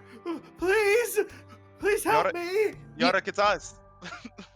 You see, like, Rylin, like, crocodile swims over to the base of the tree. And as she gets to the base, she's like, Yorick! Just, like, bursts out of the water. I murmured Try a and big scare G in Arguvar. We should have left him there. Still Yorick, from up in the tree, looks down and goes, I don't know who Yorick is. I don't know who any of you are. I Oh. believe our friend has Oh. been gooped. Oh, yes. He done got gooped. I guess that one makes sense. You're one of our Please, scouting I'm party. lost in I'm this your damn captain. swamp. All right. Are you able to climb down? I can try. We can catch you, maybe? He is I'm gonna- very tentative and very slow, but he does make his way down this tree again. I'm going to try to kind of help brace him while he comes down, if I can get to that part of the tree. I'll help too. Will Even out Kabold? the Vander Hog. He gets down to the ground, he turns around, and he goes, oh, thank you so much. It's so kind of you to help me. I was Yeah. so lost. Well, it's been so long, Philip. How you doing? Oh, Philip. Yeah, we were traveling together for so long. What's his name? Do you Philip? not remember? I'm gonna kneel down and whisper in Big G's. I am very conflicted. So I do not like this man, but it does go against my vows to lie. I'm sorry. I thought it would be a little bit funny. Your name's not Philip. I'm just giving you a little trouble. I'm very confused right now, and you're not. We're friendly. Don't you worry. I mean, we helped you out of a tree. What do you remember? There was some woman who was looking for her son, and the next thing I know, I was waking up next to some log. I didn't know where I was. I didn't know how I got into this swamp, but I started to look for a way out. I had a torch in my backpack, but that's all I could find. And then those things, whatever they were, those things attacked me out of nowhere, and I climbed that tree and started calling for help. Celestina, I would like to ask that you release the goop to me, so I might help course it to give this man back his memory. Before we do that, can I call for what we have discussed as a team huddle? Ah, yes, of course. Pardon me. And I'm gonna push him as we go in team huddle. I'm literally gonna shove him away from the huddle because this is important. Should we Right. bring the goop into this? Rylin? No, Celestina, you can keep the goop away. I planned on it. So, from what we just learned from what was once known as Yarick, I can now maybe perceive that maybe the goop takes all of your memories and then transforms themselves into that person to then maybe trick us to find them? Wait a moment. No, Big G, we're not doing that. No. They were We're making. not, we're not making it. When we I do- found Yarick, he was not going towards the tree. Right, but He was also coming you back cut towards Yarick's us, you cut Yarick's arm off and it turned into goo. which is to say, what about the rest of the town? Right, we have a lot bigger of a problem on our hand than just finding a place for the Feld. Also, I think that any form of goo experimentation can happen after we leave the swamp, which may or may not have more of the goo. Well, Right, but I think it is important to maybe think of this going forward. I agree. That We can only then we have to treat everything and everyone that we see with suspicion until we're sure we're clear of it. right. Oh, is there a so- way to make sure the man in front of us is not goo? Anybody have a pin? I have an idea. I'm going to punch him in the face. Well, I thought maybe a pinprick would be like on the Hey, finger, I punch like a him little bit. hard in the face. Go ahead, Alright. roll that attack. No, the don't. way- His poor man. By the way, What? in secret, What this did is you the say to best change way. his identity? That's an 18 to hit. Oh, that hits. It's only going to be 4 damage, by the way. No roll, just unarmed attack. I just deck him. This poor You man. turn around, and Yarick, who is standing maybe 10 or 15 feet away, just looking like a lost puppy dog. As he sees you walking, he turns and is like, "Oh, hi!" And you bop him right in the nose. He crumples down. Oh! He stands up. There's blood pouring from his nose as he's like holding it. Like, oh, why did you He's not punch goo. me? I'm gonna look at him. I mustn't mate with you due to my vows. He is not goo. Do not worry. I'm gonna run over and start like trying to realign his nose and do a medicine. I like, think he pull out broke it. Make a medicine This is for the check. good of the realm. You don't need to not punch him that goo. hard in the face. You now know he is not goo. 12. 12. You Still new to are this. able to painfully, you hear a crack and his nose is lined up and he yells again. Oh, I put it the wrong way. Hold on. Oh, You now have a system to find out who is goo and who is not. I hope we don't find I out mean- that I'm. We can't Just a go small around pin- punching people. We can do it less painfully, maybe in the future. I'm going to look Um, confused at my party members like, I found an effective way to do this. Well, okay. Arguvar, Right. Our definition of effective is completely different. I we don't have to kick I down go every over to Yarrick, the artist formerly known as Yarrick, and lay my big paw on his shoulder, and say, "Let your body be at rest," and lay on hands for 4 points. you can see he is immediately tensed, very, very tense as this paw lands on him, and then as the healing enters his body and the bleeding stops on his nose, he does relax a little bit. He goes, "Oh, thank you. I still don't know why he hit me. It was, Was to learn merely if a you were goop. precaution. I'm not goop." Well, now we know. I feel like there's more of a story behind this, but we need to keep traveling, because we do have a more immediate prospect at hand, mission at hand, but we do need to keeping tabs. Celestina, you are the as you put it, the map maker. cartographer, yes. Yes, cartographer. Could you maybe also keep weird civilization notes as well? I actually don't know how to write or read. Great. Okay.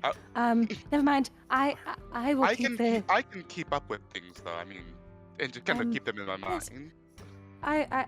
I can make the civilization note. It's fine. I just thought maybe one place, one person. But still, continue forward. Follow the X's. Maybe. Rylin, Yes. Yes. Sorry. Earlier you said that there's a possibility that this goop is stealing the memories and then becoming them, right? Right. Should we worry about Arguvar? I mean, he only took one. I mean, he being or they. I'm not really sure how to. The goop, just made one small incision and took only one memory. I don't think we have to worry unless it is a withstanding, connection. I might be so bold as well. I am not immediately thinking that these goops are necessarily evil. If it trusted me enough to go in a bottle, it might be able to be reasoned with to give people back their memories. What if it's Arguvar, how many Right. things do crack you in remember not remembering? How many things do you remember forgetting when it hit you? How many? I'm like smoke is coming out of my ears. How many things do I remember forgetting? We've Cool. broken This Arguvar is, now. we want to know how Yes. much this is taken from you. This is what On a it scale needs to from happen 1 every to all session. memories to you don't even know But- your name. Took away a memory from my youth, but I still believe that if I was able to get it from a trunk in my hand safely, we might be able to put it on our friend here and give him back his memories. Could be possible. And if it takes more, there's nothing much to take at the moment. So, how do you know he only took one memory from you. I am very good at my brain. Are you sure? I am very good If- at my brain. How do I remember what I forgot? It's in my vows. I guess What we if do you have forget the your vows? 1.5 years of Arguvar. When you said, what if you forget your vows, he goes, perhaps we should goop. Arguvar, can you name one of your vows? Yes, I can. Which one would you like? Any of them. T6. I must mate with another man. Right. All right. It seems that we have many questions and not many answers. As much as About it my pains vows? me, no. As much as Oh, it good. pains me to suggest, perhaps we could take this goop back to Balmora. If this goop is something natural, she has indeed come across it before, and she might have some answers as to its origin. If she doesn't have any answers, then we know that it is not natural, and it's come here outside of Balmora's knowledge. Hey, we get to visit Grandma again. I am just worried that if we go back, the townsfolk see this goop as not natural, they might try to send more parties out to kill it. Perhaps there are places that we should not expand to, including this one. What if half Discretion. the town But, is already goop? I'm worried about the goop town as well. I also appreciate everyone using my term goop. I mean, I mean, we are also thinking about them expanding out of the goop, but do they have to get into the goop in order to expand outside of the goop? Is goop. I didn't study goopology. I'm not 100% sure of their makeup or what's going on, but I'm also pretty sure we don't have to have this conversation standing still in the middle of this swamp. we've been walking and talking. Oh, we have.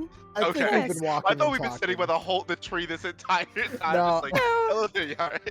So Thought as we were you're moving. walking, where are you headed? That's my question. We're Doubling- following the X's Yeah. as Doubling much as back on possible. Yeah. Mars. Further into the swamp, or were you headed out of the swamp? No, into the My swamp. suggestion was to head out of the swamp, but Oh. while we're walking currently, yes.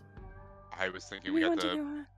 I want to. Um, My finish the primary goal is to help out the the Felds, everything like that. Like, I mean, no offense to these people, I want to help them out too, but we're kind of on a mission. We don't know how far back and the direct path of getting back, especially if we're dealing with this fog as well. Actually, I'm curious, so after we dealt with the goop, is the fog still just as heavy? It is, yes. And actually, as you push into the swamp further, the fog just gets heavier and heavier. Though there does appear to be some change in the plant life, where it used to be just like dead and rotting trees that were in the swamp. Now you find there is thick vines that hang down from these half-dead trees. You'll notice that sometimes in the like middle of like a dead bush, there is a bright and vibrant flower that is growing. As you push in, you'll also notice that there is a large amount of fungus that has taken over and taken advantage of the decay and has bloomed, and it's very large fungi as well that are many different colors. It's giving a much different feel to the swamp. Is the flower perchance that we are to keep an eye out for in this new foliage? Go ahead and make me a perception check. You And then got it. Rylin, as the person leading, trying to keep track of these X's, give me a survival check. That is a crit fail for flowers. I was gonna ask if am we not could a help out with florist. flowers. I'm not a florist. I'm not a goopologist. I am simply a man who likes to punch people in the face. Also, according to the marching order, I would really like to get the captain in front of me, so he's dead center in the middle of our party. Oh, sure. Unlock that. If he tries Yeah. to book it again, I'm also gonna punch him in the mouth. By the way, while we're walking, I am gonna go up to Bayor and go, I thought it was a good idea to It was a good it was idea. direct. Sound Okay. idea. I mean, I think it was okay. Oh, There's I'm some sorry. I'm not logical part of this things. conversation. Oh no, you can't. I Right. appreciate your input. Oh, I appreciate that. Thank you. Is that one of your vows? Like, not gonna lie, I'm so curious Appreciation. about your vows. Like, there's. It will take a very long time for you to learn them, but if you would like to join the order, we can get that going. Do need to rebuild it. I'll think about it. But you shouldn't punch people. That's really mean. That's not a nice thing to do. Well, Like, he didn't do it out of the unkindness of his heart. He was trying to solve a problem. Logically. I understand that. What? I mean, we could have given him like a firm handshake, and if we started losing memories, we would have known. I He don't know was if a that's how goop. that works. Would have attacked us. I think a broken nose is worth the effort. Yeah. Well. You Gotta know, walk with I just don't. Rylin. I don't think the means justify the end. The ends justify the means. The other way around. Somebody told me that in a tavern once. Got it mixed up. It's fine. Can't wait to get to town and start just decking people. Are you Arguvar, slime? as you are making your way through the swamp here, you do notice out of the corner of your eye, you believe you see a white flower that is hanging from a tree attached to one of these vines. I'm just gonna wander over and try to pluck it. Okay, give me a dexterity saving throw. Awesome, dude. I'm really fast, and my heavy armor. He's swift. I'm swift, my guy. That is a crit fail. He just crushes. Okay. 2 crit fails in a row. Give Finding me the a flower. Ranger die. give me a Constitution saving throw now. All right, here we go, everybody. Let's see where we end up. Okay, 17. Cool. So, Arguvar, you wander over as you see this flower, and as you get close to it, no, that's not the right one. That's the wrong flower. But as you go to turn back and rejoin the group, you step on a mushroom, and as you step on it, there's this large cloud of spores that just erupts into your face. And you're coughing and hacking up a lung, but as you're able to run out of the cloud without taking any undue damage. Oh, that was 2 crit fails that were ready to hurt me. Okay, I'm going to try to stealthily just join in the back of the group again, like nothing happened. Make a stealth check. Oh no, I'm pretty sure that's a disadvantage. Yeah, that is. My passive perception is 12. My passive's 14. Well, don't worry, everybody. That's a 5. Every single one of you hear Arguvar coming back to join the group. Clank. Yeah, clank, sorry. Wait, is it the real Arguvar? clank. I am good. Or you? I we would punch also him in like the to say face? I did roll a natural 20 for whatever. Stealth check or survival. Okay. So as Arguvar has wandered off and he got choked up by the I mushrooms. feel like we could have avoided that. Sometimes I you rolled gotta a learn. 9. Rylin, you are walking along as you see these X's, and there is something up ahead, like a break in the natural, foliage that catches your eye. I rolled a 7 to pretend like I didn't see Arguvar rejoin the group. On performance. Party Okay, members, So awkward. for those of you who are still with us, Yes. I imagine This there's is- still like purple spores all over my face. you know, My if you would have just scales. stayed, never mind. There's a break coming up here, in the greenery and what surrounds us. I'm not sure what lies ahead, but just to keep you up on your toes. Caution is Um, needed. Yes, agreed. Yes, caution is very much needed to not wander off of the path. Maybe? Agreed. An Um, adventure. I got an adventure. Oh, go ahead. As just like side note, as we were like traveling, any like random foliage and like pods, you just see like Rylin like touching the ground and like putting into a satchel. Just random leaves, she'll just like pull off. You go to the grocery store, just like sweeping your arm through the aisle. She's like doing like the grocery, like she'll like double check first, like halt and just like, all right, that's fine. As we get closer to this break in the foliage, I actually do want to kind of look around in the water to see if I notice any like disturbances, if something is still tailing us. Sure, yeah. Give me a perception check, Celestina, and then everyone, Natural if you 20. would. Natural 20, excellent. Everyone as well, give me a wisdom saving throw. I need Celestina, Rylin, and Big G to do that at advantage. Right. That's I'm either sorry, one more 13 or another natural 20. Excellent. I can see in my mind's a steel trap. Big G, just wisdom saving throw at advantage. Oh, okay. Oh, thank God. Oh, 18. Well, that's wait, that was only one. So great. Okay.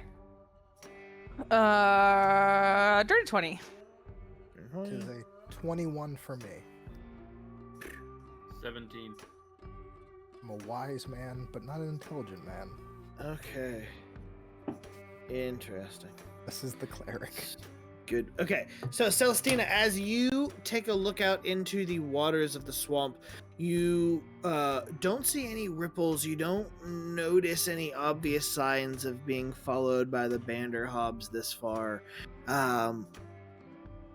You do notice there appears to be up ahead near this break in the foliage a marking on one of the trees that is different than the X's that you're following. What does it look like? It appears to be, from this distance, a close gathering of etchings that are on this tree in a circle, maybe the size of, little smaller than someone's head. All right. And do I notice anything else? Kind of just like lurking around, like any other particular types of movement? Nothing that's catching your eye.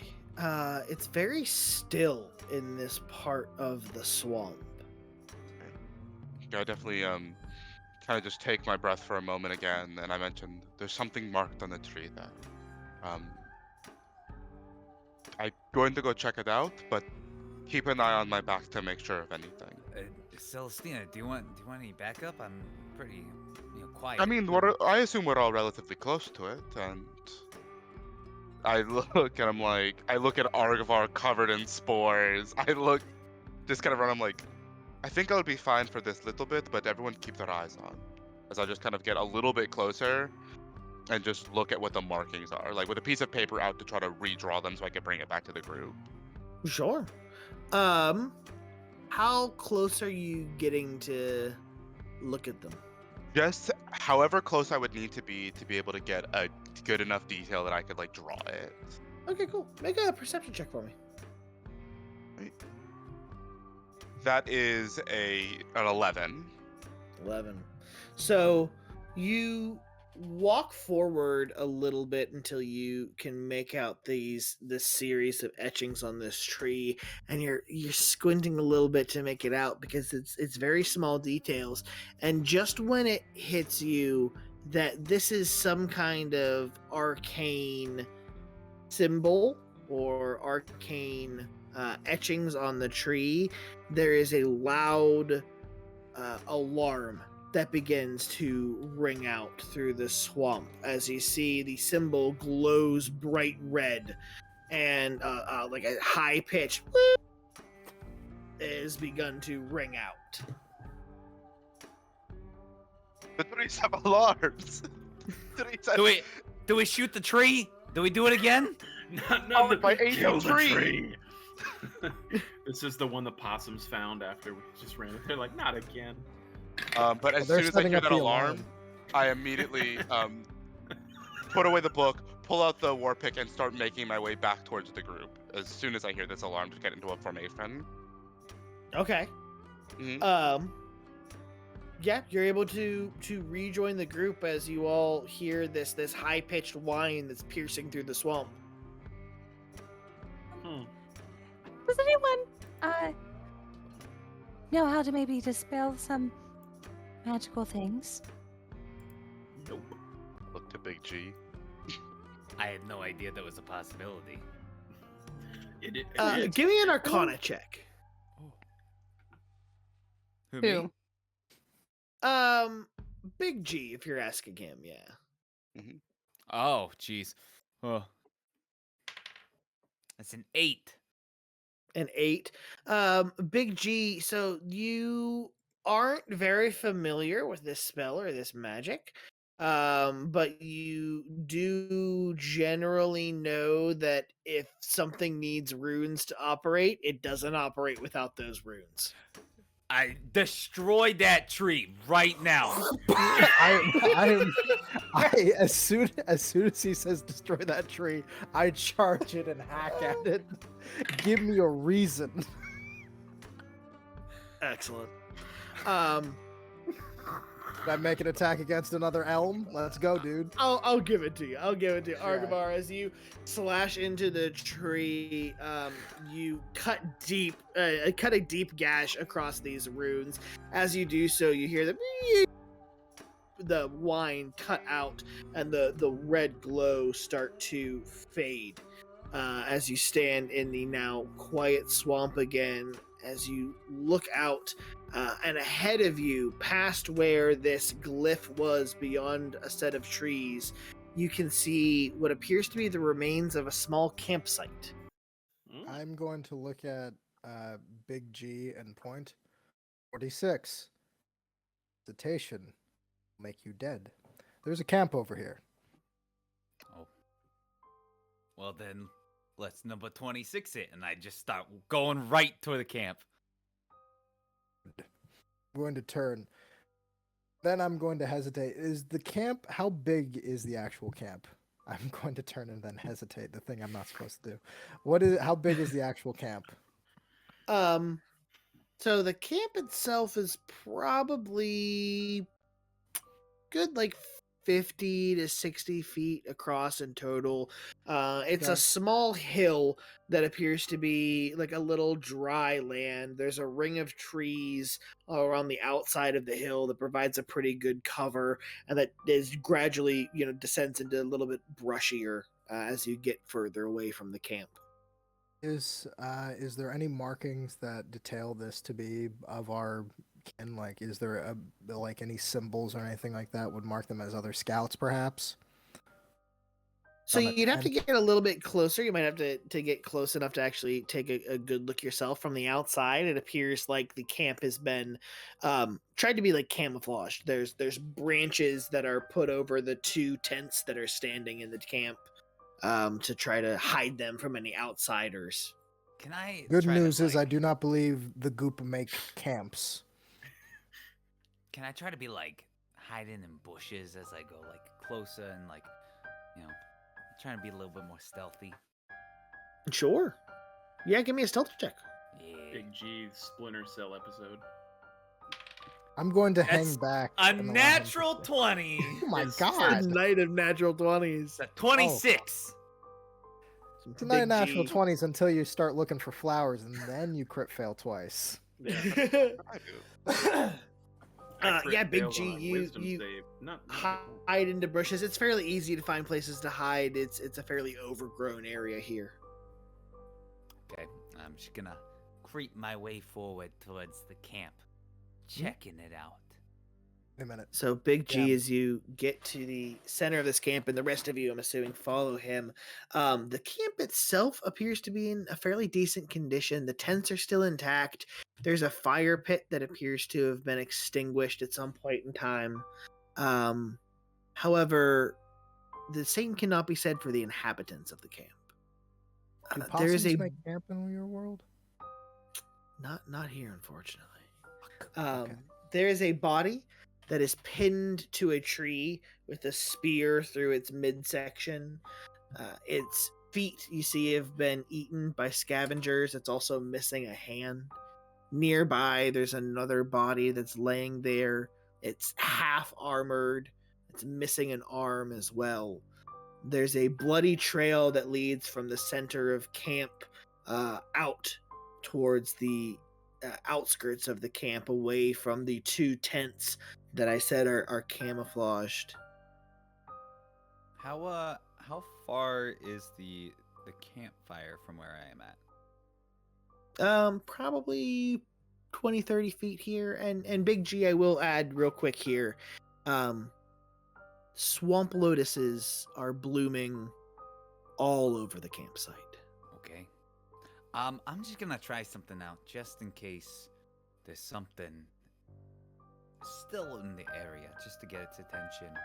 Using my improved minor illusion, I'm gonna make it look like the campfire just starts back up and crackling with sound. Sure.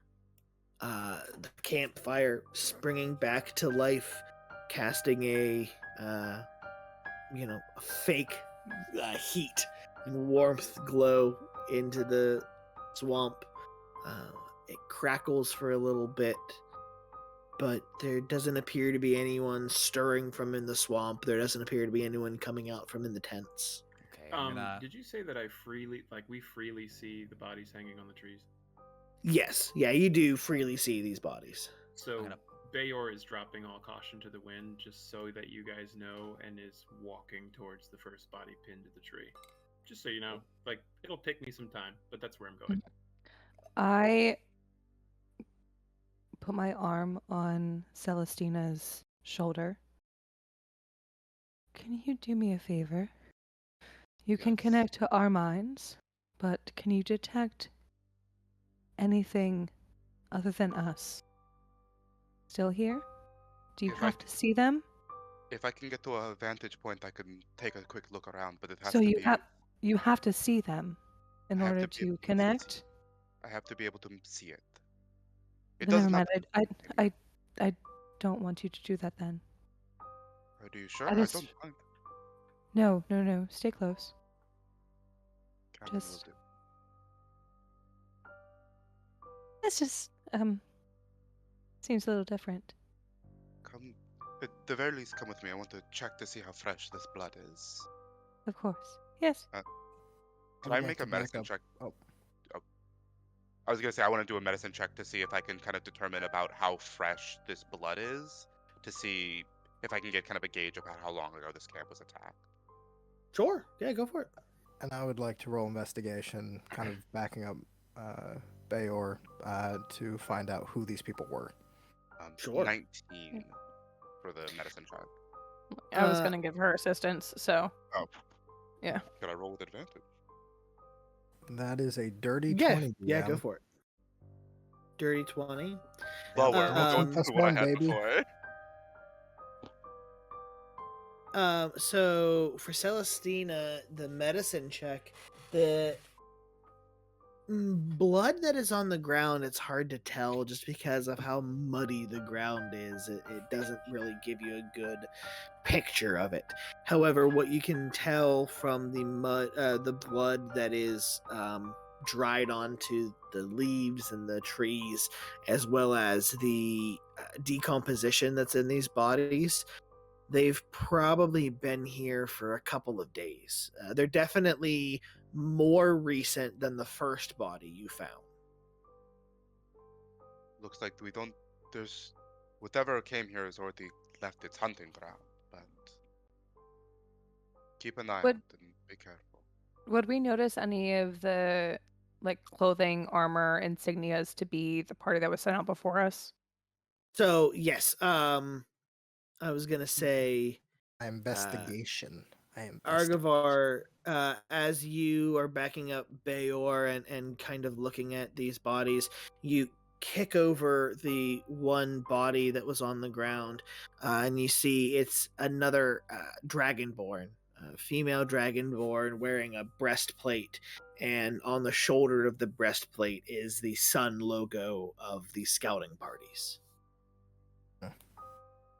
These were scouts.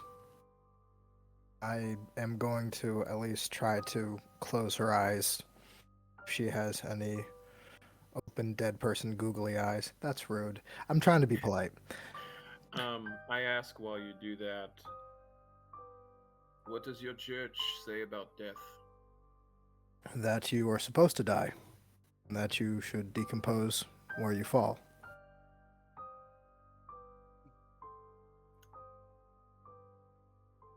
You need help making this a burial ground? Nature will take over from here. All we can do is I pay our mean- respects and move. My faith Or we is a can- little different. Like, we can also search for what they've learned and then maybe help nature take its course. Big G, do you think you can move the ground like you did earlier before? Maybe make a hole or two? Yeah, I can do that. It's take a bit. But Big G, before you do that though, I know this may be a little bit gruesome, but maybe we should check to see if they have notes or other maps or things that we didn't encounter. Yeah, I've done this before. I can take over. Don't worry. So let's just do our unfortunate due diligence and maybe learn from the unfortunate, I hate to say, mistakes of Rylin. those who came before us. Rylin, if you'd like, we can handle looking through the bodies if you want to say just keep an eye out for something. That would be best. While you're doing that, then I look around and I notice, I think these are the flowers that Balmora was looking for. If you want to gather a few of those and keep an eye out for anything that might be watching while we handle this. Yes. I will gather the flowers. And you just like see Rylin kind of go into a thought process that she's keeping to herself for a second. And just starts picking everything. I turn to the remaining of the group. With the order of that I serve, the items on these people, on these bodies that have died, they have no need of them. If you would allow me, I would like to give them a few of the rites as of my faith. If you'd like to go through that, that's your prerogative. It's up to you. But I'm not taking any. I do ask that we do gather at least if they have any form of identification, their sigils to bring back.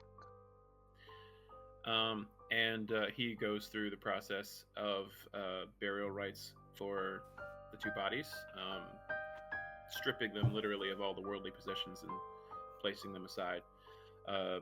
Not noting anything. He's more concerned with just laying the bodies themselves to rest. So if there's any other like body parts laying around, he's going to try to find those. Okay. And taking his time to return them to the body they belong to. But stripping them naked and laying their stuff as carefully and tenderly as possible to the side. So go ahead, give me an investigation here, Bayor. Doop. In the meantime, Arguvar is going to find at least a place to sit. I will not be touching or taking in this. And I will simply take out one of my large scrolls from my bag, begin to read. Off to the side, I am also going to take out said egg and kind of lay it there. And I'm going to start essentially mumbling vows to said egg, hoping to, it's like Mozart for a baby. I was about to say, you're literally putting the Mozart to the pregnant belly. Yeah, Yeah. you get it. I'll help Bayor carry, just kind of offering my service to help carry parts of the bodies towards the holes that Big G's making. Celeste, Yeah. Quick question. Could you look through and see if they if any of this stuff had their names on it. Gladly will. Investigation was a 3. 3. He's not concerned with it. As I said, the items I am not concerning myself with. If you need to look at them, look at them. Sure. So I will say you do find the shield arm of the Dragonborn that's lying a short distance away, still clutching the shield, and it appears to be a small pouch as well in that hand. There is also on this body a breastplate, as well as the clothes, as well as a small notebook that is on the body. The body that is attached to the tree has been distinctly stripped of most of its belongings. It's just in a basic undershirt and trousers. So it's much quicker to strip as you prepare these. Arguvar, as you go off a ways, finding a place to sit down near the tents with your egg, you sit down and you begin to read, and you catch something out of the corner of your eye, and you look and you can see there's a pool of blood inside the tent as well. I'm going to kind of immediately, very protective, wrap the egg up, put that away, along with the scroll, take out my sword, and kind of just peek in to see what's there. As you do so, the inside of the tent appears to be ransacked. The packs have just been torn apart and gone through, and stuff just scattered. The pool of blood that you see appears from an elven individual who is face down on their sleeping roll near their pack of supplies and things. The back of their head is caved in, which is the cause of the death. I am going to look back to what Bayor has done, and I am going to try in a very similar way, essentially copy in a sign of respect, essentially what he has already done for these people. While I do not share this, I think it would still be the proper way to handle that, as I kind of pick up this body and bring it over to the rest of them, and then point out essentially where the supplies was that I put off to the tent. I would also, if possible, like to roll investigation to figure out what could have ransacked this, if there's any shown of beast, or if it's clearly an attack by humanoids. Sure, yeah, give me investigation there.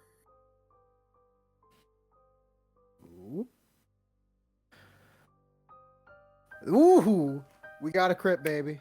Crit. All Answer. over. Those crits in there. Enjoy it. So the inside of this tent, What it kind of roll? appears as if you don't find any ragged tears in the fabric of the tent, or anything that you think would be claw marks or something that you think would come from an animal. This appears to be deliberately gone through, as if a person were looking for something in the packs. You do notice there is a distinct lack of rations or food of any kind in the scattering in the stuff that's on the ground. As you pick up the body, you do find it was laying on top of a map. You'll notice it's very similar to the map that Celestina carries and works on, except this one is covered and obscured in a large amount of blood. And you also find a small journal amongst the things that appears to be covered in a couple other things and discarded and misplaced. Really the only notable thing that you find amongst the rubbish. I'm going to place the body with everyone else, and then hand over the map that I found to Celestina, and hand the journal over to Bayor. I believe that this was an attack, most likely for rations. Some bandits or others clearly marked them out and killed these people. Do not believe this to be any beast of any kind. I look to the one that's been pinned to the wall with a spear. I think that's fair. I think that's fair to say. Rylin, as this conversation is happening and you are listening to it from a short distance away, going about picking some of these swamp lotuses, you look up and there is a body that is lying on the ground 50 feet away from the campsite on the outskirts. You see its chest has been torn open, ribs are broken, the entrails are kind of scattered on the ground nearby as if it's been eaten.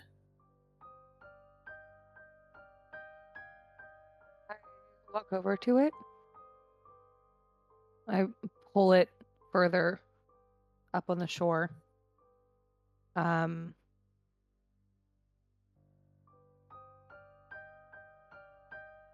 And I just kind of druidcraft these seaweed vines around the body, almost like a mummification, leaving the face open.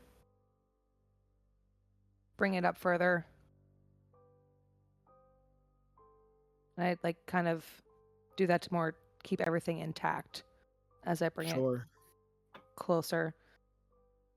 And as it's easy work. The body belongs to a halfling, so it's fairly easy to hoist them out of the swamp, and you begin to entomb them with the leaves and the vines. And as you take a look in the area, you'll notice a blood trail. The trail of blood that was leading from the camp appears to be leading down to where the body was lying. So where the body's lying, can I just do like a surveillance of the water? Sure, yeah. Where Go ahead. To see like kind of if it trails off further and kind of try to see if there's a path of where they exited from. Sure, give me an investigation.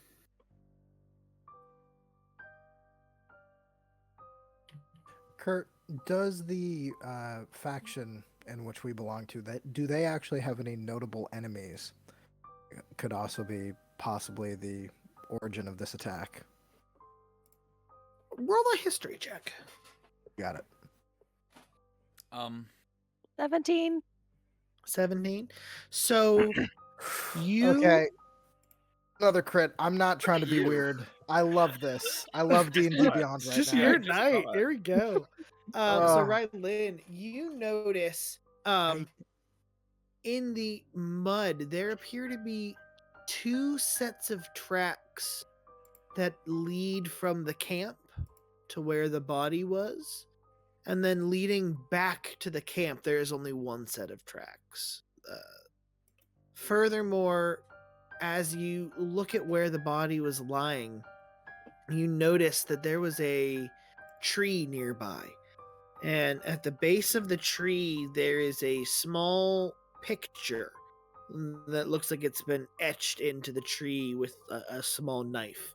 And it looks like it's a tower of some sort, or an obelisk that is on the base of the tree. And surrounding the obelisk or the tower is a bunch of small circles.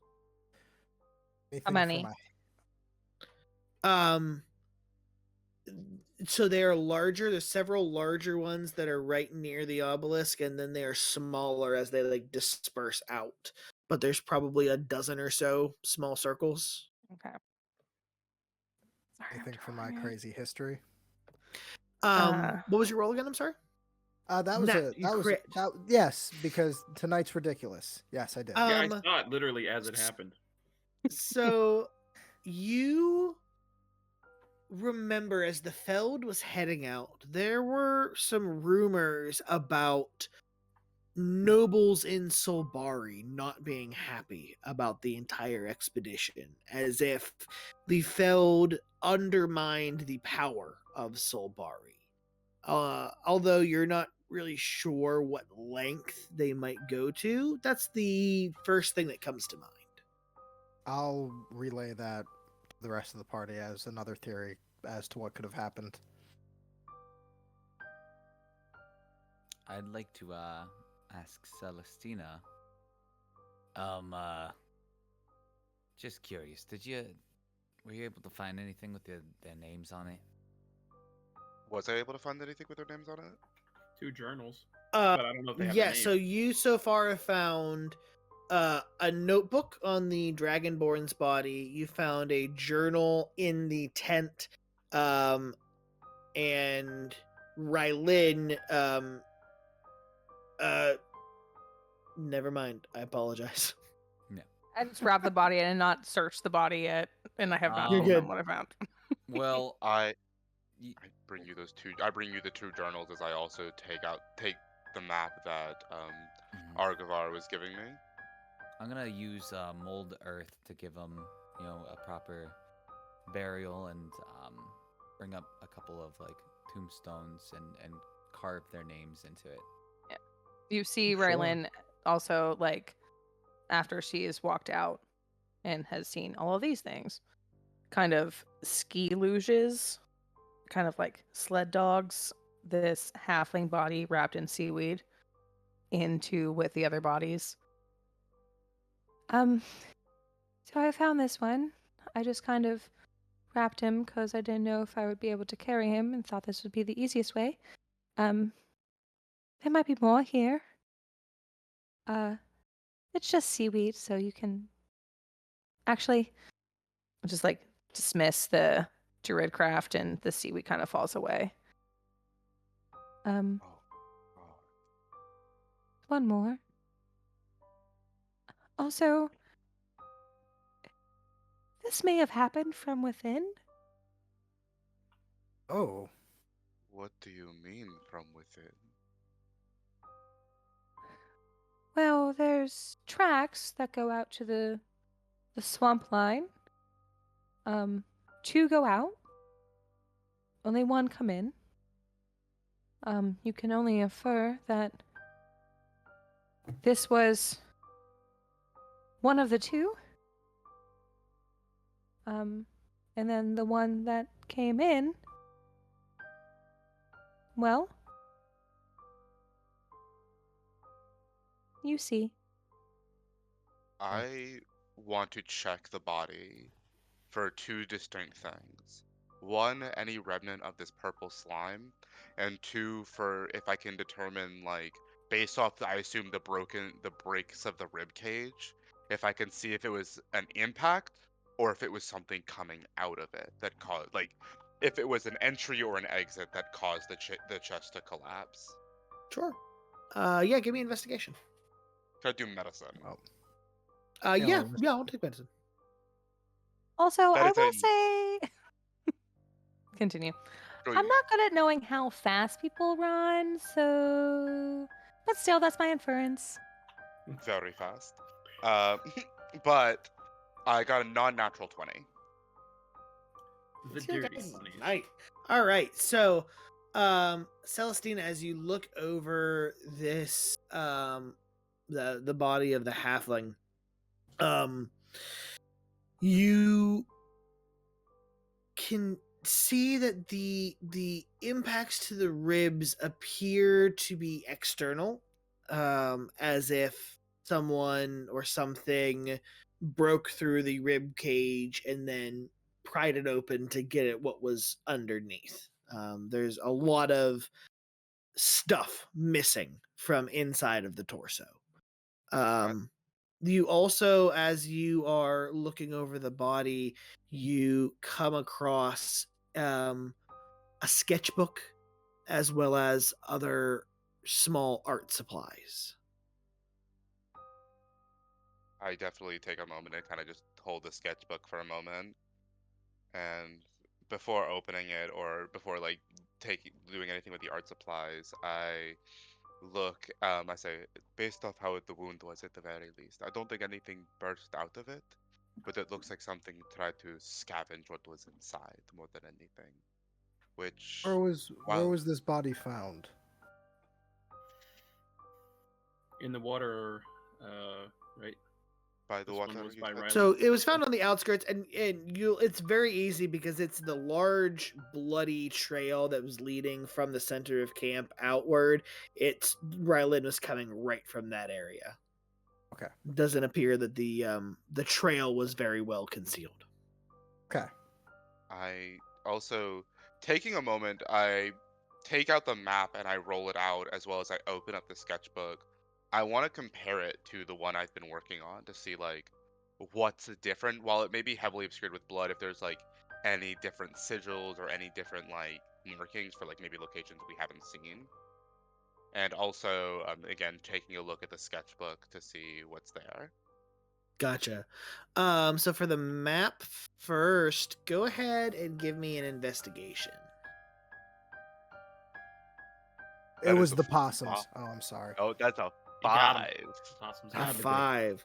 So it is hard to tell as you're looking at this map. It's definitely the same region. It's definitely the same swamp that you're in.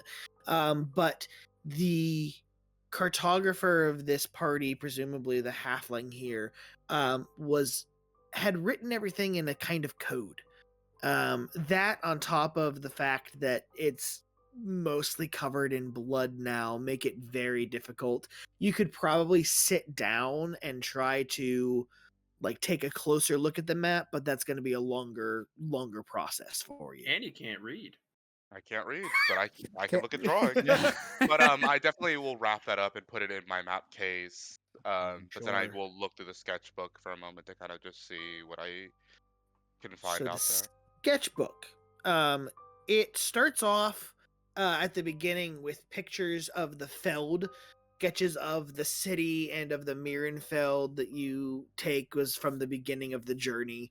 Then there are some pictures of the swamp on various like nature and wildlife that you take were etchings. And then you find, as you flip through the page, there's a very detailed drawing of, it appears to be a shard of black stone or obsidian. And then the rest of the sketchbook as you flip through are drawings of this shard of obsidian. Some are small and there are just multiple ones across the whole page. Some are large and like really zoomed in. There, as you go through, the use of charcoal becomes heavier and heavier, and entire pages are almost blacked out except for the shard, which is left white in the middle of the page. And as you flip through, you notice the words "It's real" is repeated over and over in the margins of the pages as you flip through, until the final page of the sketchbook is just very large. The words "It's real" in black charcoal. Does he read It's Real?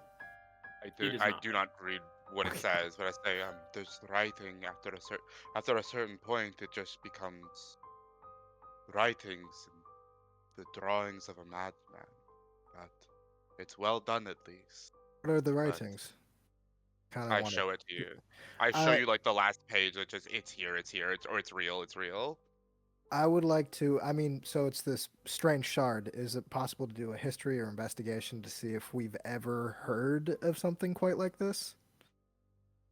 Yeah. So if you're trying to hear about it, I'd say history. If you're like looking for it at all, I'd say investigation. History, yeah. Well, I'm good with those. That's a 15, breaking the crit streak. It's not going to be possums, everyone. Would it be Nope. great if the possums are the big bad guys? I would love it. That reveals the BBEG. They're just marsupials this whole time. They're just BBEG, plain big dead. bad evil possum. Oh, So Way to break the tension. obsidian is a fairly rare stone in Solbari. There aren't many active volcanoes that are easy to get to that are within the Right. boundaries of the place. I think But about there it is- specifically be a shard, I think, with the little white in the middle, like you kind So- of described. there's one thing that does the shard, not particularly. However, there is one well-known obsidian tower in Solbari, and that's actually Keblin's tower that the Feld departed from, where the discovery of the Mythalar was that allowed for the construction of the Feld itself. I'll relay that to the rest of the party as I continue to just theorize over and over again about what could possibly be going on. Okay. We've seen this thing, bro, because we were close to the Feld before. Do the sketches look like that tower? There are some that definitely resemble it. There are some that are the shard, and then as you hear that information from Arguvar and look back through the sketchbook, there are definitely some that you can see the resemblance to a tower structure. Huh. Tower's a lie. This is gonna be a stretch, but would I recognize anything further since I'm technically not like from Solbari? I'm like from underground. Give me a history check. Sure. I Mr. legit thought he was about to say, I'm from Mars, and I was going to be like, Mars? Yes, Mars? the ancient different nation place. of Mars. Kobolds are from Mars. That's canon it's a now. 7. Oh, it is. 7. Yeah, you are much more familiar. Like, yeah, it's obsidian. What's the big Yeah. deal? We Yeah, got it was all over the like place. yeah, like out back. We would go out to the lava pools and just pull it out. Was there anything else that you found over there, Rylin?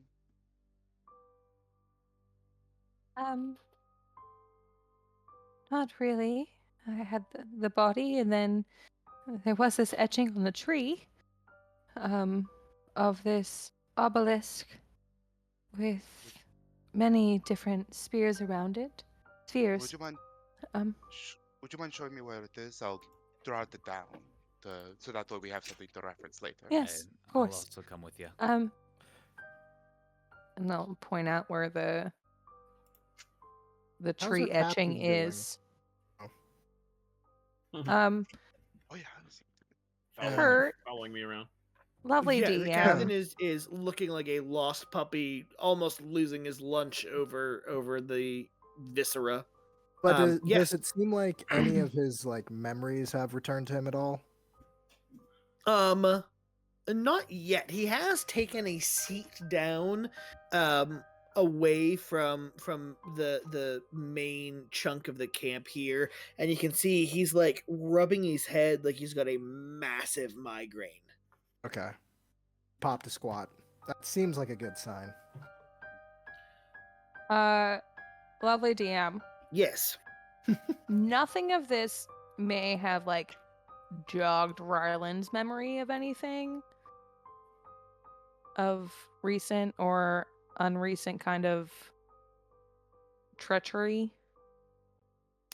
I don't think so, but I'm not sure because it's been a while. Are you I don't- referring to your backstory?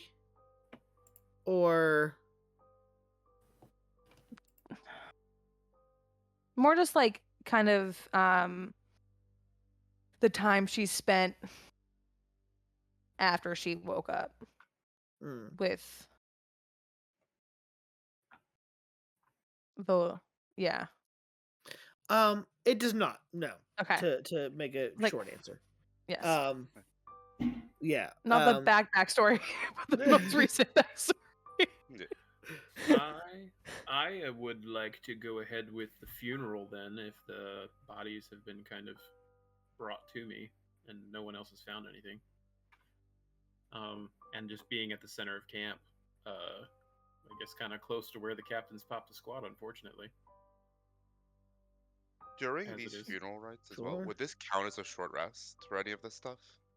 Yeah, we'll say as the funeral rites are going on, we'll take a short rest here. Okay. What is more restful than a funeral? Oh. Well, since there's a halfling, I would like to offer the prayer to the divine host in saying, "Let Tellurian Solbari, the first of the mortal gods, bring on the new dawn for you. Let Erenor, the winged princess, guide you to your new home. And Udo, the explorer, show you those new lands. Go now, intrepid spirits, away from this wretched place, as we entomb your bodies, forever heremore."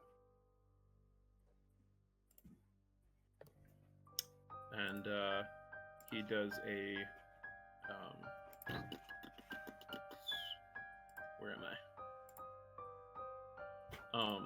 An official ceremony. And does the funeral rite, but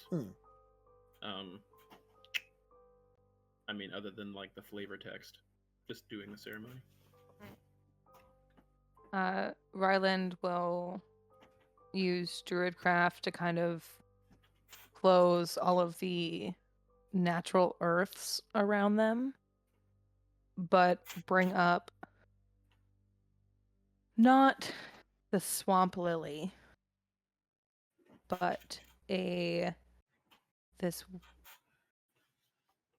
flower that is not normally inhabited in a swamp, but this like weird kind of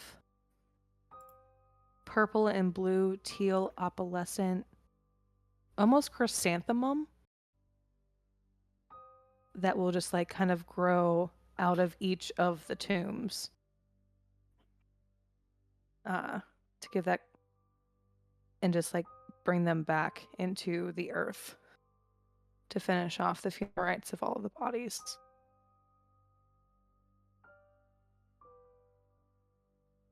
And I will say, as Bayor leads this rite, and the flowers grow, and you all give a last observation to the scouting party who has passed before you, as you all look into the journals and the evidence that you have gathered before you to figure out exactly what has happened to the last team that's entered the swamp before you.